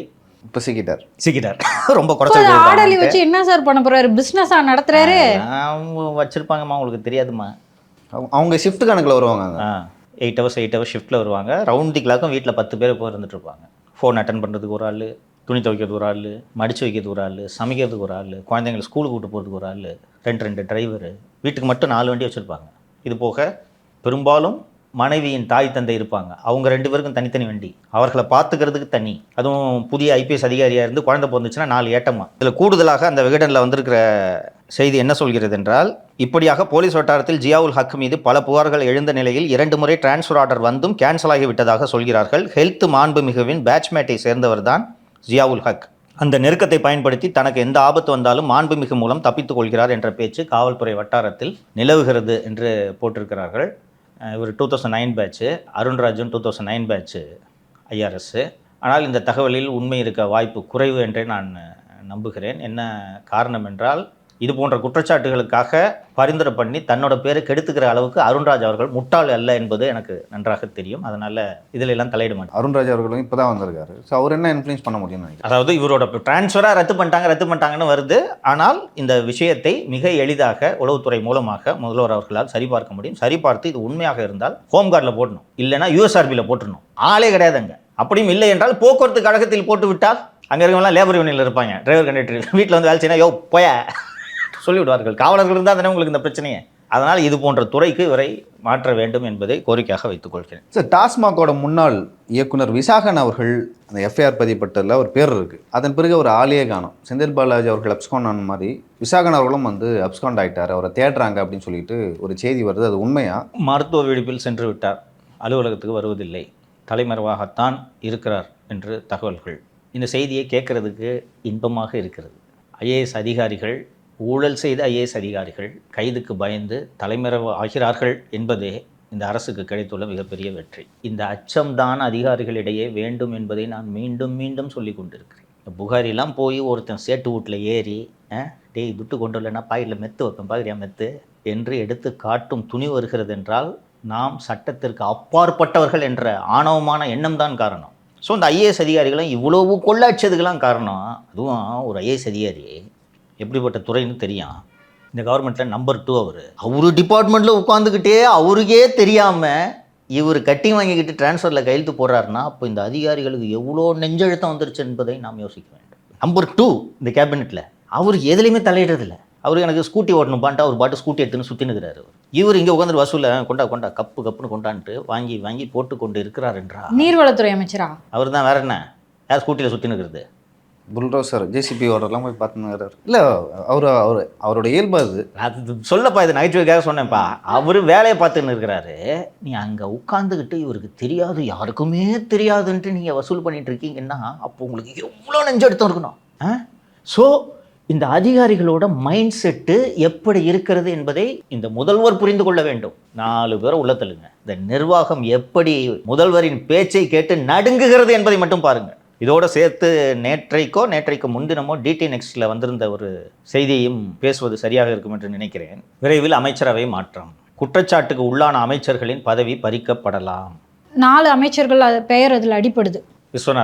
விஸ்வநாதன் எல்லாம் மாற்றாமல் நீங்கள் அவரை வசூல் செய்யாமல் தடுக்கவே முடியாது. ஏனென்றால் விஸ்வநாதன் அப்படிப்பட்டவர், அவரால் முடியாது. கை நடுங்குமா சார்? நடுங்கும். ரொம்ப நாள் கழிச்சு பதவிக்கு வந்திருக்கிறாரு. ஸோ நடுங்கும். அவருக்கு கொடுங்கள் ஏதாவது. இந்த சுற்றுலாலையும் நல்ல காசு இருக்குது, காசே இல்லாத புள்ளி வரும், அது மாதிரி ஏதாவது ஒன்று கொடுக்கணும். ஃபினான்ஸ் மினிஸ்டர் ஆக்கிடலாமா? இங்கே ஃபினான்ஸ் மினிஸ்டர் அதுக்கும் தனியாக இருக்குது. இல்லை, ஃபைனான்ஸ் மினிஸ்டர் ஆக்கலாம். ஆக்சுவலி இது நல்ல சஜஷன். மரியவல்சனுக்கு பதிலாக மரியவல்சன் தூக்கி போட்டோன்னா அவர் ஒழுங்காக வேலை பார்த்துன்னு இருப்பார். இவர் போய் நீ போய் வேலை பெண்டு கயின்றும் ஃபினான்ஸுக்கு ஒன்றும் வருமானம் இருக்காது, 10 பைசா இருக்காது. நீங்கள் எல்லாருக்கும் கொடுக்கணும், யாரும் உங்களுக்கு கொடுக்க மாட்டாங்க. அது மாதிரி துறை தான் நிதி.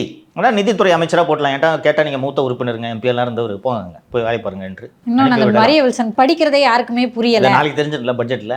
அதுபோக கூடுதலாக ஏற்கனவே நாம் குறிப்பிட்டது போல ஏன் காங்கிரஸில் அமைச்சர்களாக இருக்க ராஜேஷ்குமாரும் விஸ்வநாதன் மட்டும்தான் தகுதியானவர்கள்? அந்த மீதி 3 பேர் இருக்காங்களே, ஏற்கனவே ஒரு 10 கோடி அட்வான்ஸ் வேறு வாங்கிட்டு உட்காந்துருக்காங்க, அவர்களுக்கு கொடுக்கலாம் அல்லவா?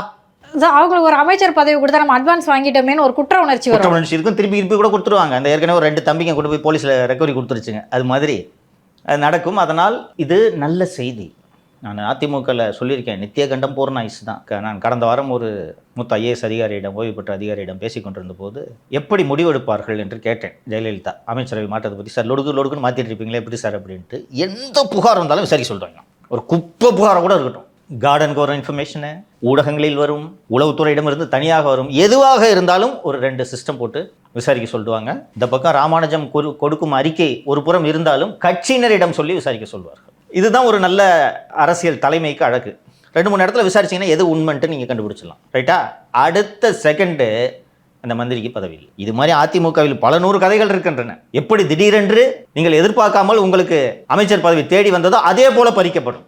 இது போல பன்னீர்செல்வம் மற்றும் வைத்தியலிங்கத்தோட கிராஃப் இறங்கும் போது உள்ளே நுழைந்தவர் தான் எடப்பாடி பழனிசாமி. இன்னும் அவருக்கு அவருடைய ஆளுமையை பார்த்து தேர்ந்தெடுத்ததெல்லாம் அல்ல. இவங்க 2 பேரும் கொஞ்சம் கட்டிங் அதிகமாக போடுறாங்கன்னு சொல்லிட்டு அவரை தூக்கி நீங்கள் அந்த வெள்ளமடியில் பார்த்துக்கிறது போலவே கணக்கை சரியாக வையுங்கள் என்று சொன்னால் அவர்கள் அத்தனை பேரையும் தூக்கி சாப்பிட்டு விட்டு இவர் தனியாக சசிகலாவோடு சேர்ந்து ஒரு டீலை போட்டு தான் கூவாத்தூரில் முதல்வரானார். ஸோ அது போல நம்ம சரியா பெர்ஃபார்ம் பண்ணலன்னா அந்த பவுடர் தம்பி பேர்லாம் இருக்கிறதுல அமைச்சரவை மாற்றத்தில் உள்ள தூக்கி ஜட்டியோட உட்கார வச்சிட வேண்டாம் தொங்கா கொடுக்க, இந்த தெலுங்கு பட டைலாக் பேசினவங்க. அதுபோல் இந்த செய்தி எனக்கு உள்ளபடியே ஒரு நல்ல நிர்வாகத்தை விஜய் தருவார் என்ற நம்பிக்கையை ஏற்படுத்துகிறது. இந்த அன்சர்டனிட்டி, இந்த அச்சம் வேண்டும், புரியுதா?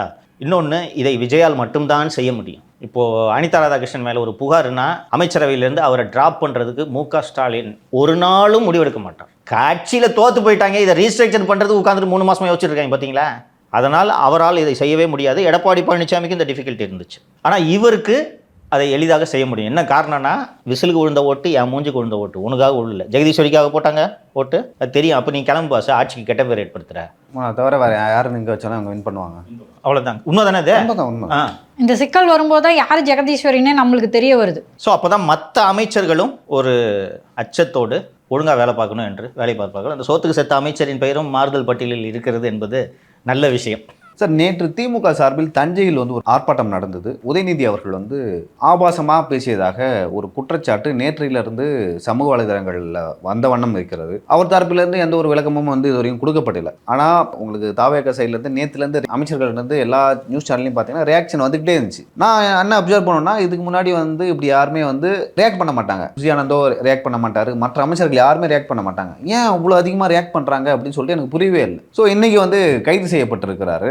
எப்படி பார்க்குறீங்க அவரோட அரெஸ்ட்டை? இது சரியா தவறா? இப்படி பேசுனது ஒரு வகையில் திமுகவுக்கு பின்னடைவாக தான் அமையும். அப்படியே விட்டுருக்கலாமா? ஏன் கைது? நீதிமன்றம் சொல்லியிருக்கு 12 மணி வரைக்கும் கைது பண்ண வேணான்னு. அதை தாண்டியும் அந்த மாதிரியான தகவல் எங்ககிட்ட சேரலன்னு போலீஸ் சொல்லியிருக்காங்க.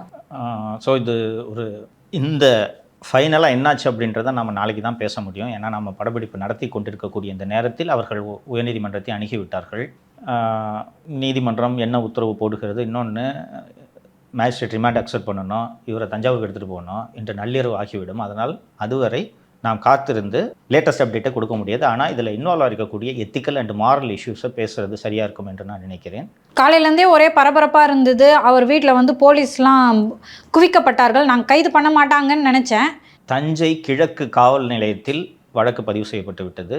தஞ்சை போலீஸார் கைது செய்ய வந்து விட்டார்கள். தஞ்சை, திருச்சி ஆகிய மாவட்டங்களிலிருந்து பாதுகாப்புக்காக காவல்துறையினர் அங்கே வந்திருக்கிறார்கள்.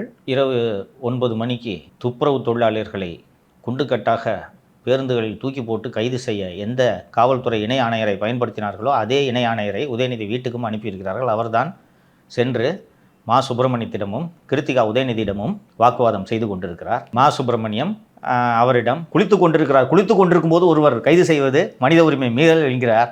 துணியை போட்டுட்டு வாங்க, அப்படியே கைது பண்ணாதானங்க மனித உரிமை மீறல். நாங்களாக இருந்தால் பாத்ரூமை உடச்சிருப்பீங்க. டாக்டர் விஜயகுமார் வெளியில் தானே நிற்கிறாரு, அவரும் மருத்துவர், பீடியாட்ரிஷியன் அவர். அதனால் அவருக்கு இருந்தாலும் முழுசாக குளிக்கிறதுக்கு முன்னாடி கைது பண்ணக்கூடாதுல்ல, அது ஒரு மனித உரிமை மீறல் தானே. ஏன்பா இந்த மாதிரி பேசிட்டு நீ இஷ்டத்துக்கு தூங்குறியா? காலைல 5 மணிக்கு எழுந்து குளிக்க வேண்டியது தானே? 9 மணிக்கு வராங்க, 9 மணி போய் குளிக்க போகிற? நான்சென்ஸ். மற்ற நாள் தான் தூங்கிட்டே இருப்ப, இப்போயாவது சீக்கிரம் எந்திரிக்க மாட்டியா? ஃபஸ்ட்டு உங்கள் 2 பேருக்கும் மாலதி காலையில் வந்ததுலேருந்தே என்ன இப்படி பேசுகிறாரு, நான் நிகழ்ச்சியில் இதை கேள்வியாக கூட எப்படி கேட்குறது, இவ்வளோ கன்றாவே பேசுகிறாரு, இதை என்னால் கேள்வியாக கூட வைக்க முடியாது என்று மாலதி வருத்தப்பட்டார். எனக்கு இதில் வியப்பே இல்லை. ஃப்ராய்டியன் ஸ்லிப் என்ற ஒரு டேர்ம் கேள்விப்பட்டிருக்கீங்களா? உங்களை அறியாமல் அடிமனசில் இருக்கிறது வெளியே வந்துவிடும். That is called Freudian slip. Sir அவர் ஒரு தலைவர் சார், நாளைக்கு வந்து திமுகவுடைய தலைவராக செலக்ட் பண்ணப்பட இருக்கக்கூடியவர் அப்படின்ற அடிப்படையில் ஃப்ராய்டியன் ஸ்லிப்பாக கூட இது எப்படி சார் வெளியே வரும்? இந்த தகுதி இல்லாவிட்டால் அவர் எப்படி திமுக தலைவராக முடியும்? எந்த திமுக தலைவர் ஆபாசமாக பேசாதவர் இதுவரை சொல்லுங்கள். அது ஒரு லெகசி சார் திமுகவில். நன்னிலம் நடராஜன், தீப்பொறி ஆறுமுகம், வேற யாருப்பா? தலைவர்களே பேசிடுறாங்க. பேசியிருக்காங்க. நான் தான் சொல்கிறேன்னே, எனக்கு முன்னாள் அதிகாரி ஒருவர் சொன்னார். எம்ஜிஆர் 72 கட்சியை தொடங்குகிறார் விருதாசலத்தில். அதற்கு பிறகு கட்சி தொடங்கி 1 மாதம் கழித்து ஒரு பொதுக்கூட்டம் நடக்கிறது விருதாசலத்தில். அப்போது அங்கே இளம் அதிகாரியாக இருந்த அந்த மூத்த ஐபிஎஸ் அதிகாரி சொல்கிறார், மேடையிலேயே பேராசிரியர் அன்பழகன் காட்டுனா இப்படி தான் காட்டணும் என்று வேட்டியை அவிழ்த்து காண்பித்தார் என்று சொல்கிறார். அறிஞர் அண்ணாதுரையே இப்படிப்பட்டவர் தானே. நீங்கள் எல்லாருமே பள்ளியில் கம்பராமாயணம் ஒரு 2 பேராவது படிச்சிருப்பீங்க, மனப்பாடம்லாம் பண்ணியிருப்பீங்க. அந்த கம்பராமாயணத்தின் தமிழ் அழகுக்காகவும் மொழி நடைக்காகவும் இந்தியா முழுக்கவும் ஏன் உலகம் முழுக்கவும் அந்த கம்பராமாயணம் கொண்டாடப்படுகிறது இல்லைங்களா? கம்பன் வீட்டு கட்டுத்தறியும் கவிபாடும் அப்படின்னு சொல்லிட்டு அதுக்கு கம்பராமாயணத்தை வச்சு தான் சொன்னாங்க. அதை வச்சு தான் சொன்னாங்க இல்லைங்களா? அதில் வெறும் ஆபாசமாக அந்த பெண்களை வர்ணனை செய்யறதுக்கு சில வரிகளை கம்பன் பயன்படுத்தியிருப்பார் அல்லவா? அதை மட்டும் தொகுத்து எடுத்து கம்ப ரசம் என்று ஒரு புத்தகத்தை போட்டவர் தானே அறிஞர் அண்ணா. இவர்கள் மெச்சும் அந்த அறிஞர் அண்ணா. உனக்கு ஏன்பா அது மட்டும் தெரியுது கண்ணுக்கு? அவ்வளவு இலக்கிய நயத்தோடு அங்கே அத்தனை செய்யுள்களும் பாடல்களும் இருக்கின்றனவே, உங்களுக்கு ஏன் பாஸ் அது மட்டும் தெரியுது? கேட்டால் தமிழை வளர்க்கணும்பாங்க. ஏன் இது மட்டும் தெரியுது? சினிமாவோ பண்டாரநாயகாவுக்கும் பண்டிதர் நேருவுக்கும் பேச்சுவார்த்தை நடக்குது. மேடையில் பேசுகிறார் அண்ணா. பண்டிதரோ மனைவியை இழந்தவர், பண்டார நாயகாவோ கணவரை இழந்தவர். இருவரும் ஒரு அறையிலே சந்தித்தார்களாம், பேசினார்களாம், பேசிக்கொண்டே இருந்தார்களாம். என்ன பேசினார்களோ தெரியவில்லை தம்பி. திமுக என்பது கருவின் குற்றம், புரிந்து கொள்ளுங்கள். அந்த சிவாஜி கிருஷ்ணமூர்த்தி கடைசியாக நமக்கு தெரிஞ்ச வரலாறே சொல்கிறேன். நன்னில நடராஜெல்லாம் பேசுனதெல்லாம் நாங்கள் நிகழ்ச்சியில் சொல்ல முடியாது. தீப்பொறி ஆறுமுகம், நன்னில நடராஜன் இவங்கெல்லாம் பேசுனது. கடைசியாக சிவாஜி கிருஷ்ணமூர்த்தி பேசுனதை பார்க்குறீங்கல்ல, இன்னும் கட்சியில் வச்சுக்கிட்டு இருக்கீங்களா இல்லையா? அப்போ இந்த மாதிரி பேசுகிறவனுக்கு அந்த கட்சியில் தகுதி இருக்குது. கரெக்டுங்களா? நீங்கள் நல்லா கவனித்து பார்க்கணும். பேசிகிட்டு இருக்காரு உதயநிதி. அவருக்கு இருக்கக்கூடிய ஒரே கவலை என்ன? திமுக மேல என்ன பொய் வழக்கு போடலாம், என்ன பொய் கேஸ் போடலாம்.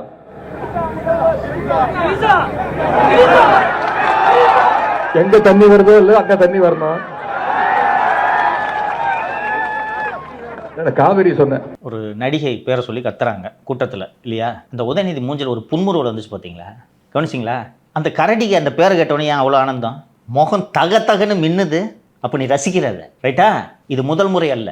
உதயநிதியோட புத்தியே இப்படி தான். கடந்த முறை உதயநிதி இப்படி பேசி சர்ச்சையில் சிக்கிய போது எனக்கு தெரிந்த ஒரு பிரபல மனநல மருத்துவரிடம் சென்று ஏன் இப்படி பேசுகிறார் என்று நான் அவரிடம் நீண்ட நேரம் விவாதித்தேன். மனதளவிலேயே உதயநிதிக்கு சிக்கல் இருக்கிறது என்றார். உதயநிதி முதல் முறையாக மேடை ஏறி பேசிய பேச்சை நீங்கள் யாருமே மறந்திருக்க மாட்டீர்கள். தென்சென்னை மக்களவை தொகுதி வேட்பாளரை ஆதரித்து பிரச்சாரம் செய்ய உதயநிதி பேசியது தான் அவரது முதல் அரசியல் பேச்சு. இவங்களுக்கு ஓட்டு போட்டால் உங்கள் தொகுதிக்கு அழகான எம்பி கிடைப்பாங்க சொன்னாரா இல்லையா?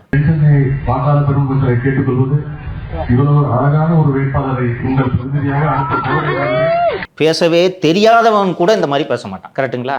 என்னையாது இது பாராளுமன்றத்தில் சென்று சட்டம் இயற்றுவதற்கான தேர்தலா, ஃபேஷன் பரேடா? உன் புத்தியும் அப்படி வேலை செய்து. அதற்கு பிறகு எடப்பாடி பழனிசாமி அவர்களை பற்றி, அம்மையார் சசிகலா அவர்களை பற்றியெல்லாம் என்ன பேசினார் என்பதை நான் இங்கே குறிப்பிட விரும்பவில்லை. உங்கள் புத்தி எப்படி இருக்குது? இது இல்லைன்னா ஏன் சார் விடிகாத்தால 3 மணிக்கு போய் இன்ஸ்டாவில் ஏன் சார் ரீபோஸ்ட் பண்ணிட்டு இருக்கீங்க? அதாங்க சார், ஏற்கனவே திரு இபிஎஸ் பற்றியும் திருமிகு சசிகலா அம்மையாரை பற்றியும் பேசுகிறாங்க.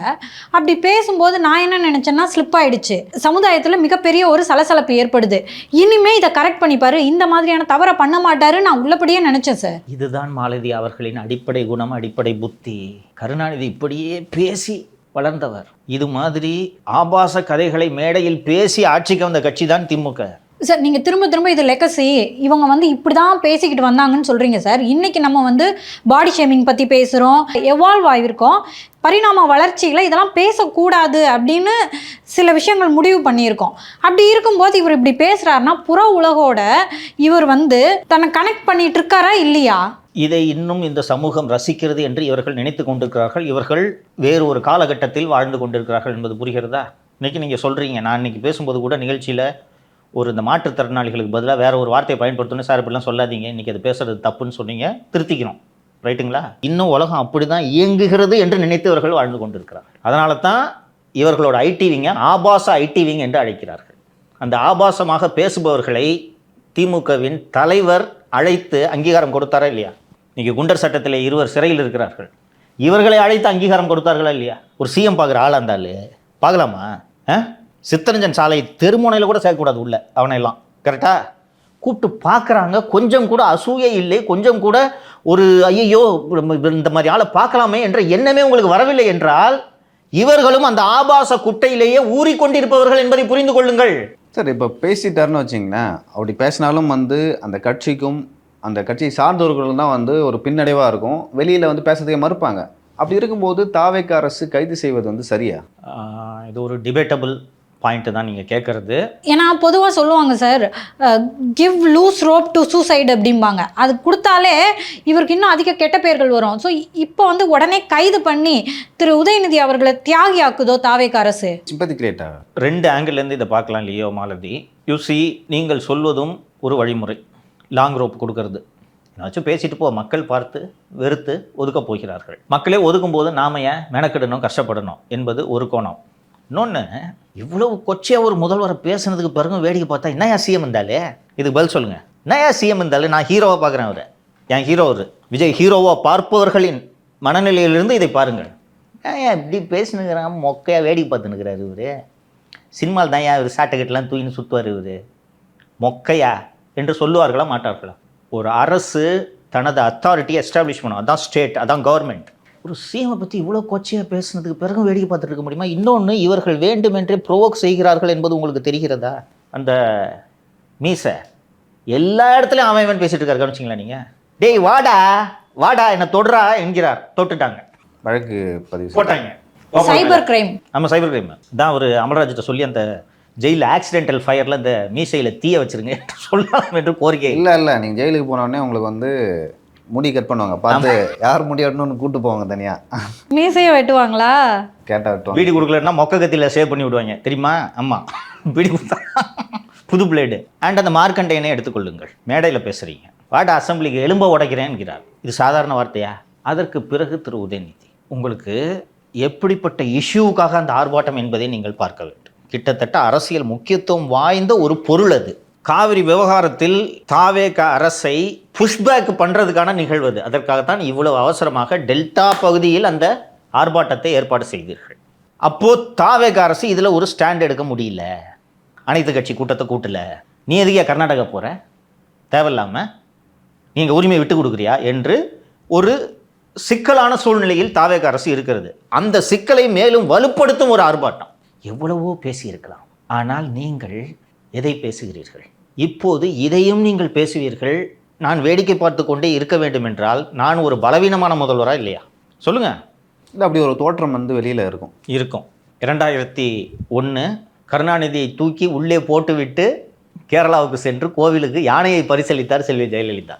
அதற்கு பிறகும் 2006 முழுமையாக அதிமுக இவரால் வீழ்த்த முடியவில்லை தானே. கடுமையான தவறுகளை எல்லாம் செய்து 2004 படுதோல்வி அடைந்து 2006 சுதாரித்து கொண்டு மைனாரிட்டி ஆட்சியாக தானே திமுகவால் ஆள முடிந்தது. அந்த அத்தாரிட்டேட்டிவ்னஸ் ஒரு அட்மினிஸ்ட்ரேட்டருக்கு அவசியம். ஓகேவா? நான் இதை விஜயை டிஃபெண்ட் பண்ணுறதான் நினச்சிட்டு நான் பேசலை. நாமளே இந்த இடத்துல பெருந்தமையாக விட்டுட்டாங்கன்னா திருப்பி பேசுவாங்களா மாட்டாங்களா? இன்னொரு எம்எல்ஏ பேசுவார், இன்னொரு மந்திரி. ஆர்எஸ் பாரதியோட வார்த்தைகள் எல்லாம் பார்க்குறீங்களா இல்லையா? பட் இது வந்து ஒரு அதிகாரியாக எடுக்கிற முடிவு இல்லை, நான் எடுக்கிற முடிவுன்னு சொல்லிட்டு காட்டுறாரு எல்லாத்துக்கும். S, your right. என் கையை என் கவர்மெண்ட்டு என் ஆர்டரில் திஸ் அரெஸ்ட் இஸ் ஹேப்பனிங். இன்னொன்று, இவ்வளோ பெரிய அரெஸ்ட்டை வந்து அதிகாரிகளை முடிவெடுத்த முடியுமாப்பா? அதான் சார் சொல்கிறேன். ஆனால் திரு உதயநிதி அவர்களுக்கு வந்து பார்த்திங்கன்னா முகமே இல்லை, ரொம்ப சோகமாக இருக்க மாதிரி தான் எனக்கு தெரியுது. But it will make him strong sir. போன்ற கைதும் நெருக்கடியும் ஒரு மனுஷனோட கெரியரை உருவாக்கும், இல்லை அழிக்கும். 2ல் 1 தான் நடக்கும். நீங்கள் வந்து பின்னாடி போயிடுவீங்க, இல்லைனா எதாக இருந்தாலும் பார்த்துக்கலாம் அப்படின்னு சொல்லிட்டு. ஸோ இதை எப்படி பயன்படுத்தி கொள்கிறார் திரு உதயநிதி என்பதை பொறுத்திருந்து தான் பார்க்க வேண்டும். 2001 கருணாநிதி அவர்களின் கைதை சமூகம் வேறு மாதிரி அணுகியது. மேம்பாலம் கட்டியதில் ஊழல், அதில் ஊழலே நடைபெறவில்லை என்றாலும் அது ஒரு ஊழல் வழக்கு. அதில் கருணாநிதிக்கு சிம்பத்தி ஏற்பட்டது. அப்போது மத்தியில் இருந்த வாஜ்பாய் அரசு அதிமுக அரசை டிஸ்மிஸ் செய்யும் அளவுக்கு சென்றது. சோனியா காந்தி ஒப்புக்கொள்ளவில்லை என்ற ஒரே காரணத்திற்காக அன்று டிஸ்மிஸில் இருந்து அதிமுக ஆட்சி தப்பித்தது. அந்த அளவுக்கு பப்ளிக் சென்டிமெண்ட் உருவானது. இங்கே இந்த விவகாரம் தொடங்கும் போது லியோ அவர்கள் குறிப்பிட்டார், டிவிக்கேல எல்லாரும் ரியாக்ட் பண்ணுறாங்க. அனைத்து அமைச்சர்களும் இது குறித்து அறிக்கை வெளியிட்டிருக்கிறார்கள். இன்று உதயநிதி பேசியதை கண்டித்து அந்த கட்சி ஆர்ப்பாட்டம் அறிவித்திருக்கிறது என்று. இந்த ஃபைட்டை பொலிட்டிக்கலாக டிவிக்கே மாற்றிருச்சு. டிவிக்கே அழகாக அரசியல் செய்ய கற்றுக்கொண்டிருக்கிறது என்பதற்கு இது ஒரு உதாரணம். இந்த விஷயத்தை விடக்கூடாது. நீங்கள் விஜய் முட்டாள், விஜய்க்கு அறிவே கிடையாது, விஜய்க்கு ஆட்சி நடத்தவே தெரியல, சினிமா தவிர விஜய் எதுவுமே தெரியாது, விஜய் ஒரு தற்குறி என்று திரு உதயநிதி பேசி இப்போது கைது செய்யப்பட்டிருந்தால் இந்த சமூகம் பார்க்கும் பார்வை வேறு, இந்த சமூகம் வைக்கும் குரல்கள் வேறு மாதிரி இருந்திருக்கும். இது நீ என்ன பேசுன? டேய், அங்கே விவசாயிகள் பிரச்சனைடா. ஆடி பெருக்குக்க ஆற்றில் தண்ணீர் இல்லாமல் மக்கள் கொண்டாடி கொண்டிருக்கிறார்கள். இந்த விவசாயிகளோட கண்ணீரை துடைக்க இந்த விஜய் அரசு எதுவும் செய்யவில்லை என்று தான் நீங்கள் அங்கே ஆர்ப்பாட்டம் நடத்தி கொண்டிருக்கிறீர்கள். அங்கே என்ன பேசுகிறீங்க? இதை எப்படி டிஃபெண்ட் பண்ணுவீங்க? இதுலேருந்து உதயநிதி அவர்கள் எப்படி ஹீரோவை எமர்ஜ் ஆக முடியுன்றதை எனக்கு சொல்லி கன்வின்ஸ் பண்ணுங்கள். திமுகவிலே வந்து இது பொய் வழக்கு இல்லை ஊழல் வழக்குனா நீங்கள் டிஃபெண்ட் பண்ணலாம். இது பொய் வழக்கு, நாங்கள் நிரூபிச்சுட்டு வருவோம் அப்படின்னு சொல்லிட்டு. அங்கே வந்து அந்த பெரியார் அமைப்புகளில் வந்து நிறைய பெண்கள் இருக்காங்க, அவங்க கட்சியில் நிறைய பெண்கள் இருப்பாங்க. ஸோ அவர்களாலே வந்து இதை டிஃபெண்ட் பண்ண முடியல. அதனால தான் அந்த ஈகோ சிஸ்டமே வந்து ரொம்ப அமைதியாக இருக்குது. நீங்கள் என்ன சொல்லிட்டு பண்ணுவீங்க? ஏன் கைது செய்யணும், அப்படியே விட்டுருந்தா ஜனங்கிட்ட கெட்ட பேராக இருக்குமே அப்படின்ட்டு நீங்கள் சொல்கிறீங்க. இப்போ கைது செய்யாமல் எப்போ கைது செய்கிறது ஒன்று சொல்லுங்கள். இந்த சான்ஸை விட்டீங்க, ரைட்டா? தஞ்சாவூரில் பேசின சான்ஸை விட்டுட்டீங்க.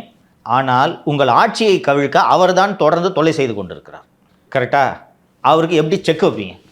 இல்லை, இது கரெக்டு சார். நான் ஃபுல்லாக அந்த கைது தொடர்ந்து எம்எல்ஏ எம்பி சார் மினிஸ்டர்லாம் கைது தான் அதை நோக்கி தான் இருக்குதோ அப்படின்னு நான் நினைக்கிறேன் சார். அனிதா ராதாகிருஷ்ணன், செந்தில் பாலாஜி மீதான வழக்கு, ஏவா வேலுவனான வழக்கு, அது உதயநிதி கிட்ட வந்து முடியுது அப்படின்னு நான் நினைக்கிறேன். இப்போ சட்டசபை கூட்டத்தொடர் கூடும்போது எதிர்க்கட்சி தலைவர் இருந்தால் தானே அந்த பிரச்சனை நடக்கும். அவரே வெளியிலாம் இது எப்படி நடக்கும்னு சொல்லிட்டு அவங்க சைடில் யோசிக்க தான் நான் நினைக்கிறேன். நான் அப்படி பார்க்கலை. இன்னொன்று, அசெம்பிளியில் வந்து பேசி இவர்கள் அம்பலப்படுவது தான் அதிகமாக இருக்கிறது, ஓகேவா? அதனால் அசெம்பிளியில் வந்து உதயநிதி பேசுகிறத சர்க்கமெண்ட் பண்ணணுன்ற அடிப்படையில் இந்த கைது ஏற்பட்டதாக நான் நினைக்கவில்லை. ஆனால் என் கட்சி எம்எல்ஏக்களை நீ விலைக்கு வாங்கி கொண்டிருந்தால் உன்னை சும்மா விட மாட்டேன் என்பதுதான் இதில் விஜய் திமுகவினருக்கு சொல்லும் செய்தியாக நான் பார்க்கிறேன். இன்னொன்று, அவர் அவனை பேச சொன்னார் தஞ்சாவூரில் எப்படி கூட்டத்தில் 100 பேர் கத்துவான் இல்லையோ, அசெம்பிளியில் கத்துவாங்க தெரியுமா? அசெம்பிளியில் தலைவர்கள் நடந்து போயிட்டு இருக்கும்போது ஏடிஎம்கே டிஎம்கே 2 கட்சியும் கெட்டவத்தில் அவங்க காதில் விடுற மாதிரி திட்டுவாங்கப்பா. அதில் ப்ரோவோக்காய் மாட்டிட்டார் விஜயகாந்த். இவங்களே கூப்பிட்டு கத்த சொல்லுவாங்க. நீ இப்படி நடந்து போயிட்டு இங்கே உட்காந்துக்கிட்டு கத்துவாங்க கெட்ட வார்த்தையில். விஜயகாந்த் ப்ரோவோக்காய் நாக்கு கடிச்சிட்டாரு, ஞாபகம் இருக்கா? கண்டுக்கூடாது. அவன் கும்பல், நீ தலைவன். அவன் கண்டதையும் கத்த தான் செய்வான். அது ஏன்ப்பா உனக்கு காதில் விழுந்து அப்படியே உன் முகம் பூரிக்குது? அதை கேட்டுட்டு அடுத்த வார்த்தை என்ன பேசுகிற? அதை கடந்து போயிருந்துருக்கலாம். காதிலே உழக்கூடாதுமா, மேடையில் பேசிகிட்டு இருக்கீங்கம்மா. நீங்கள் கீழே கத்துறவன் ஒருத்தனுக்கு பதில் சொல்லிட்டு இருப்பீங்களா? இதே மாதிரி தான் அந்த சேலம் 8 வழிச்சாலை ஆர்ப்பாட்டமோ என்னமோ போய் கைது பண்ணி உள்ளே வச்சுருக்கும்போது கூட்டத்தில் எவனோ கத்துனதுனால தான் எடப்பாடி பற்றி இப்படி பேசினார், ஞாபகம் இருக்கா? அப்போது நான் கவர்மெண்ட்ரா, இப்படி தானம்மா நமக்கு பண்ணாங்க. டேய், நான் கவர்மெண்ட்ரா, நேற்று நீ வீடியோ போடுறியா பார்க்குறியா? திருப்பி கைது பண்ணுறேன், கோர்ட் ரிலீஸ் பண்ணிட்டு அவனை விட்டுருவேண்ணா, திருப்பி உன்னை கைது பண்ணுறேன் பார்க்குறியா? கைது தானே ஆரம்பிச்சிருக்காங்க. ஏம்மா, நூற்றுக்கணக்கானவரை கைது செய்து குண்டர் சட்டத்தில் அடைக்கவில்லையா நீங்கள்? அன்னைக்கு டிசம்பர் மாதம் வீடு கதவை இடிக்கும்போது 4 மணி நேரம் அங்கே காவல்துறையினர் வெளியே இருந்தார்கள். உதயநிதியை தொடர்பு கொண்டு அழைத்த போது என்ன பதில் சொன்னார், ஞாபகம் இருக்கா இல்லையா உங்களுக்கு? நீங்கள் இதில் தலையிடாதீங்கன்னு அருண் சார் சொல்கிறாருன்னு சொன்னாரா? இப்போ விஜயகுமார் சாரும் அப்படி தான் சொல்லுவார், சார் பொத்துனாப்பில் கோஆப்ரேட் பண்ணுங்கன்றாரு. போங்க, ஸ்டேட்டோட மைட்டு உங்ககிட்ட மட்டும் இல்லைங்க, எல்லா ஸ்டேட்டுக்கும் ஸ்டேட்டோட மைட் இருக்கும். அப்போ உதயநிதி வந்து கண்ட்ரோலில் வச்சுருக்கணும் அதிகாரிங்களா? எஸ். அப்போ அவங்க ஒரு அதிகாரி சொல்கிறான், நான் விட முடியாது, கைது பண்ணி தான் தீர்வேன்னு சொல்கிறேன். டேய், நான் சீஃப் மினிஸ்டர் மகன்டா, நடா நினச்சிட்டு இருக்கேன். நீங்கள் பதிலுக்கு கேட்டிருக்கணும். இன்றைக்கி அதற்கான விலையை நீங்கள் கொடுத்து கொண்டிருக்கிறீர்கள். இன்னொன்று, சுற்றி இவ்வளோலாம் பேச வேண்டியதில்லை. உன்னை யார்ப்பா அப்படி பேச சொன்னது? இந்த ஆட்சியின் மீது விமர்சனம் செய்து உதயநிதி கைதாகி இருந்தால் இன்றைக்கி இதே இடத்துல உட்காந்துக்கிட்டு விஜய் அரசு பண்ணுறது தப்புன்னு பேசுவோம் இல்லையா? என்ன பேசியிருப்போம்ப்பா? எஸ், பண்ணது. உதயநிதிக்கு நடந்திருந்தாலும் தவறு என்றால் தவறு என்று நாம் பேசியிருப்போம். இதை எப்படிமா டிஃபெண்ட் பண்ணுறது? இதை எப்படி சார் பார்ப்பாரு முன்னாள் முதலமைச்சர் மு.க. ஸ்டாலின் அவர்களும் அந்நியார் அவர்களும்? தன் மகனுக்கு ஒரு பிரச்சனைனா துடிச்சு போயிடுவாங்க. நிதி ஆயோக்கே 4வது வருஷம் போனாங்கன்னு நினைக்கிறேன். கடைசி வருஷம். கமலா அம்மாவின் மனதும் இப்படி தான் துடித்திருக்கும் என்பதை துர்கா அம்மையார் புரிந்து கொள்ளட்டும். இது வேண்டும் என்கிறேன். நான் ஒரு அரசியல் பார்வையாளனாக, அரசியல் விமர்சகனாக தாண்டி கமலாவின் மகனாக நான் சொல்கிறேன். கமலாவின் வலியும் வேதனையும் என்னவென்பதை துர்கா அம்மையார் புரிந்து கொள்ளட்டும். போலீஸ் வண்டியில் தானே தூக்கிட்டு போகிறாங்க தஞ்சாவூருக்கு, தமிழ்நாடு பூரா என்ன தூக்கிட்டு போனீங்கல்ல, அனுபவிக்கிட்டோன்றேன். நான் ஒரு தனி மனிதனாக சொல்கிறேன். எனக்கு இந்த விஷயத்தில் இருக்கக்கூடிய நியாய தர்மங்கள் ஒரு புறம் இருந்தாலும் ஒரு தனி மனிதனாக உதயநிதி கைது செய்யப்பட்டது 100க்கு 100 சரி. நம்ம சீஃப் மினிஸ்டர் பற்றி இவ்வளோ அசிங்கமாக மேடையில் அத்தனை ஆயிரம் பேரை வச்சுக்கிட்டு பேசுகிறாரு, இதுக்கு கூட கைது பண்ணலன்னா அப்புறம் இருந்தாலும் எதுக்கு சீஃப் மினிஸ்டர் இருக்காரு சொல்லுங்கம்மா எனக்கு பதில். எதுக்கு சீஃப் மினிஸ்டர்? என்ன சீஃப் மினிஸ்டர் இருந்தாலும் ஏன் வேணாலும் எப்படி வேணாலும் பேசிக்கிட்டே போயிட்டு இருப்பான், வேடி பார்த்துட்டு இருப்பீங்களா? அப்புறம் எதுக்கு இந்த போலீஸ் சட்டம்லாம் இருக்குது? திமுக கட்சியாருங்க அது எப்படி சார் பார்ப்பாங்க? ஏன்னா யாருமே எந்த எதிர்வினையும் ஆற்றல. இன்றைக்கு வெளிப்படையாக வந்து பொதுவெளியில் அவர்கள் சொல்வது அது டப்பிங் வாய்ஸு, எடிட் பண்ணி ஒளிபரப்பி விட்டார்கள் என்றெல்லாம் உருட்டி கொண்டிருக்கிறார்கள். இது எடுபடாது. நான் தான் சொல்கிறேன், நான் அந்த வாய்ஸுக்கே போகல. அந்த நடிகையின் பெயரை காதில் கேட்டதும் இந்த கரடியின் முகம் ஏன் இப்படி பூரிப்பானது? இப்போ நீங்கள் எதை ரசிக்கிறீங்க? அதுக்கு தான் இந்த தென்சென்னை பாராளுமன்ற தொகுதி பிரச்சார கூட்டத்தை உதாரணமாக சொன்னேன். நீ பேசுவியாப்பா, உனக்கு மேடையில் மைக் கொடுத்து நீ ஆதரித்து பேசு, நீ காலேஜெலாம் போராட்டம் நடத்திட்டு வந்தவன் தான், அதே லயலா காலேஜில் தான் படித்த, நீ பேசுவியா? ஏன் உனக்கு வரமாட்டேங்குது மைண்டில்? முதலில் அரசியல் பேசும்போது பேசக்கூடிய பேச்சா அது? யாருக்காவது தோணுமா அப்படி? இதுக்காக அந்த தொகுதி மக்கள் ஓட்டு போடணுமா? ஸோ இந்த இன்சிடென்ட் திரு உதயநிதி அவர்களை பண்படுத்துமா சார்? நான் உங்ககிட்ட ஒரு மாதம் முன்பே இந்த நிகழ்ச்சியில் சொன்னேன், உதயநிதி தலைமை பொறுப்புக்கு வந்தால் எனக்கு உள்ளபடியே மகிழ்ச்சி. பாடி எடுத்துடலான்னு சொன்னேன்னா வந்துருச்சா? கிட்டத்தட்ட கட்சிக்காரங்க எப்படி பார்ப்பாங்கன்னு பார்ப்பீங்க. வெளியில் டிஃபெண்ட் பண்ணி தான் ஆகணும். துரைமுருகன்லாம் இந்த வயசான காலத்தில் நீலாங்கரைக்கு கிளம்பி போயின்னு இருக்கா, டிஃபெண்ட் பண்ணி தான் ஆகணும். தனிப்பட்ட முறையில் அவர்களுக்கு தெரியும். பொதுமக்கள் செருப்பை கழற்றி அடிப்பார்கள் இந்த பேச்சை டிஃபெண்ட் பண்ணா என்பது தெரியும். என்ன பேச்சு? நான் கேட்குறேன், அந்த நடிகை என்னையா பாவம் பண்ணுச்சு? அந்த நடிகைக்கு இந்த அரசியலுக்கு என்னையா சம்மந்தம் சொல்லியா? உங்களை பற்றி பேசினா கோவம் வருது? துபாய் மேட்டர் எடுத்தா கேஸ் போட்டு அந்த வீடியோ பிளாக் பண்ணாங்க. அவ்வளோ கோவம் வருது. ஆனால் அது பேச வேண்டிய விவகாரம். எதுக்கு நடத்துனீங்க கார் ரேஸு? ரொம்ப டீப்பாக போவேன்னு நிறுத்திக்கிறோம் நாகரிகம் கருதி. நீங்கள் மக்கள் வரிப்பணத்தை எடுத்து செலவு பண்ணியிருக்கீங்க. அது உங்கள் தனிப்பட்ட விவகாரமாக பார்க்க முடியாது. 42 கோடி ரூபா மக்கள் வரிப்பணம். யாருக்கு ரேஸ் நடத்துனீங்கன்னு தெரியும். நாகரிகம் கருதி பேசாமல் தவிர்க்கிறோம். இப்போ இதில் அவங்களுக்கும் இந்த ஆட்சிக்கும் என்ன சம்பந்தம் சொல்லுங்கள்? எதுக்கு கூட்டத்தில் இருக்க கத்த விட்ற? நீ ஒரு தலைவனாக தான் கண்டிச்சுக்கணும். யோ நீ என்ன பிரச்சனை பேசிட்டு என்னடா கத்த? தூக்கி வெளில போடுறான் சொல்லிடுவானவா? உயர்ந்து நின்றுப்பாரு. தூக்கி வெளில போடுங்க. இப்போது அவன் கூட்டத்தில் ஒருத்தன் கத்துறதும் நீங்கள் புன்முறுவல் பூக்கிறதையும் பார்த்தா நீங்கள் 2 பேரும் ஏன் செட்டிங் பண்ணி வச்சுக்கிட்டு இந்த மாதிரி பண்ணியிருக்கக்கூடாது? சார் உள்ளபடியே அவர் சிரிச்சொன்னையுமே இது பிளான்டோன்னு என் மனசுக்கு தோணுச்சு சார். எதுவாக இருந்தாலும் நீ தான் அதுக்கான பலன் அனுபவிக்கணும், அவ்வளோதான். என்றும் உதயநிதி 20 நாள் சிறையில் கழிப்பார் என்ற நம்பிக்கை எல்லாம் எனக்கு இல்லை.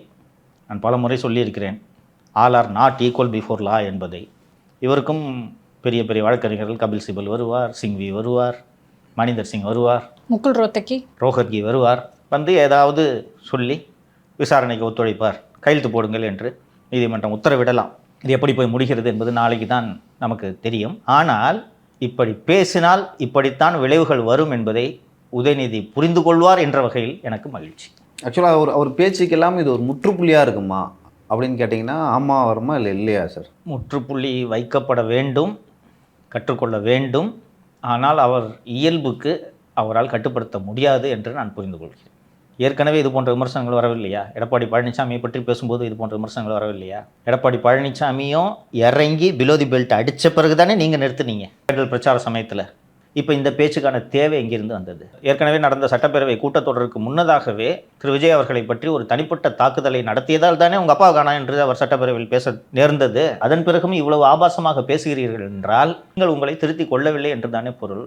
இந்த கைது நடவடிக்கைகள் அவரை திருத்துமா அல்லது இப்படி ஒரு நடவடிக்கை நடந்ததால் தான் ஒட்டுமொத்த கட்சியும் நம் பின்னால் திரண்டிருக்கிறது என்று இதை ஒரு ஊக்க மருந்தாக எடுத்துக்கொண்டு மேலும் இதே போல பேசுகிறாரா என்பதை நாம் பொறுத்திருந்தான் பார்க்க வேண்டும்.